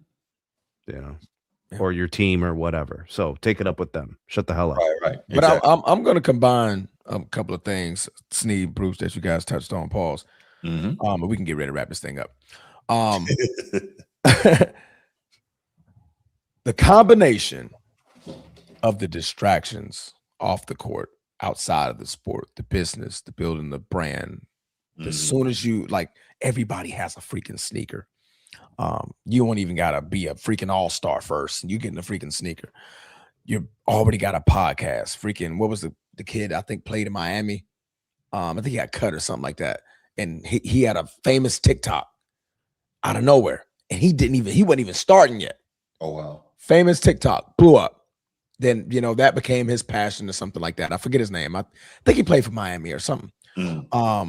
So many distractions, so much that's taken away from the extra stuff needed to go along with your game. And this is what Sneed briefly touched on. The weight room. They don't have the time. You're so busy trying to build.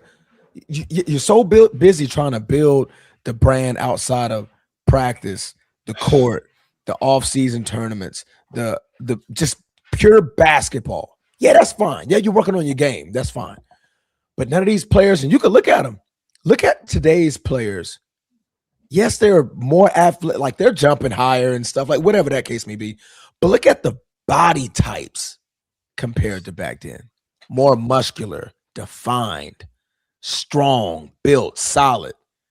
Because they didn't have all these distractions, had the time to get in the weight room, lift that iron, get in the swimming pool, flex those muscles, do the extracurricular things it takes to build the foundation of the body and not just particularly work on the game. Transformer. You're adding go ahead. I'm sorry. Transformer, how many times do you think LeBron missed a weight room session in his career? Never. No, right. I bet you never. Never. The man, the moment the season ends, he's posting videos of him squatting. Yeah. The man is taking care of his body, and that's one thing that everybody's going to praise, whether you hate him or you love him. You're like, that man. I always tell this to people. The fountain of youth is in the weight room. Don't let anybody lie to you. It's not running. It's not swimming. It is the fountain of youth is in the weight room. You stop lifting weights, your body will fall apart. You will age when you stop going to the weight room. I promise. Absolutely. Your body got to keep moving somehow. And you need to have the strength for the body to withstand on your 2 feet. And that's just not what you're seeing no more. Man, Transformer, you should have seen me today in the weight room, bro. I was cooking, bro. He was cooking? Yeah. I was cooking. Ribeyes. That filet mignon. Mm-hmm. I was cooking, bro. Squats, deadlifts, lunges. Oh, you had a full leg day. And shoulder pressing and lateral raises. Bro, I don't play games, bro. Yes, sir. Gotta get you in there with me, boy. Yo, man. We'll link up in Memphis, bro, since LeBron hates it so damn much. We'll go out to Memphis to hit the weight room. Memphis about to go to Nashville, bro. Memphis about to go to Nashville. They about to go. Is that the signal? What? I think that was the bat signal. They like, signal? man, we gotta get this team out of Memphis, man. Because he's not like what Draymond said it. A couple other players said it. They're like, bro. They're just politicking to get, man. They trying to get that team up out of there. Ain't no 4 seasons, ain't no nothing. Go ahead. Let's take a couple calls, y'all, and then we'll get up out of here. Caller from Louisiana. I saw you. Go ahead and call back, man. We wanted to go ahead and finish the segment before we took that. Caller from Louisiana. I saw you. Call us back. And we'll tell you, Transformer. We'll get out of here. Telling you, man. The fountain of youth is in the weight room. Everybody looking for the fountain of youth. Hey, you see that's me where it is all the time, baby. You know what I'm saying? I'm all the time. But the cream shall rise to the top. Oh yeah. Oh, yeah. Yeah. Just not the extra stuff, not the needle poking. Tell you, bro, you got to maintain these 20-inch pythons, 20-inch pythons. Oh yeah, when me and Hulk Hogan getting these hands touched, it's gonna be a matrimonious moment. Oh yeah. You ever seen him when he was in Arsenio Hall? Yeah. Yeah, I saw that. It was crazy, bro. Yeah, he had his hat on and everything. Yeah, Bro, his voice is that. yeah, he sounded like that. That's got to be so uncomfortable. That's crazy. Not good. I sound like a 2000s movie trailer. What they didn't know when they came around the corner, what was going to be around. A bunch of creamers. A bunch of creamers. The cream shall rise to the top. Oh, yeah. Coming to a theater near you. Starring Sylvester Stallone. Jason Statham. And The Rock. All right, well, looks like we are not going to get any calls for the rest of the night, so we're going to go ahead and we're going to shut it off right here. This one ran a little longer than expected, but we appreciate all the interaction in the chat. Appreciate the calls. Thank you guys so much. Appreciate the super chats, man. We love y'all. Thank you so much for watching here on the live. And again, if you're watching on the replay, thank you for that. Make sure you like and subscribe to the channel. Make sure you share. And we out. Peace.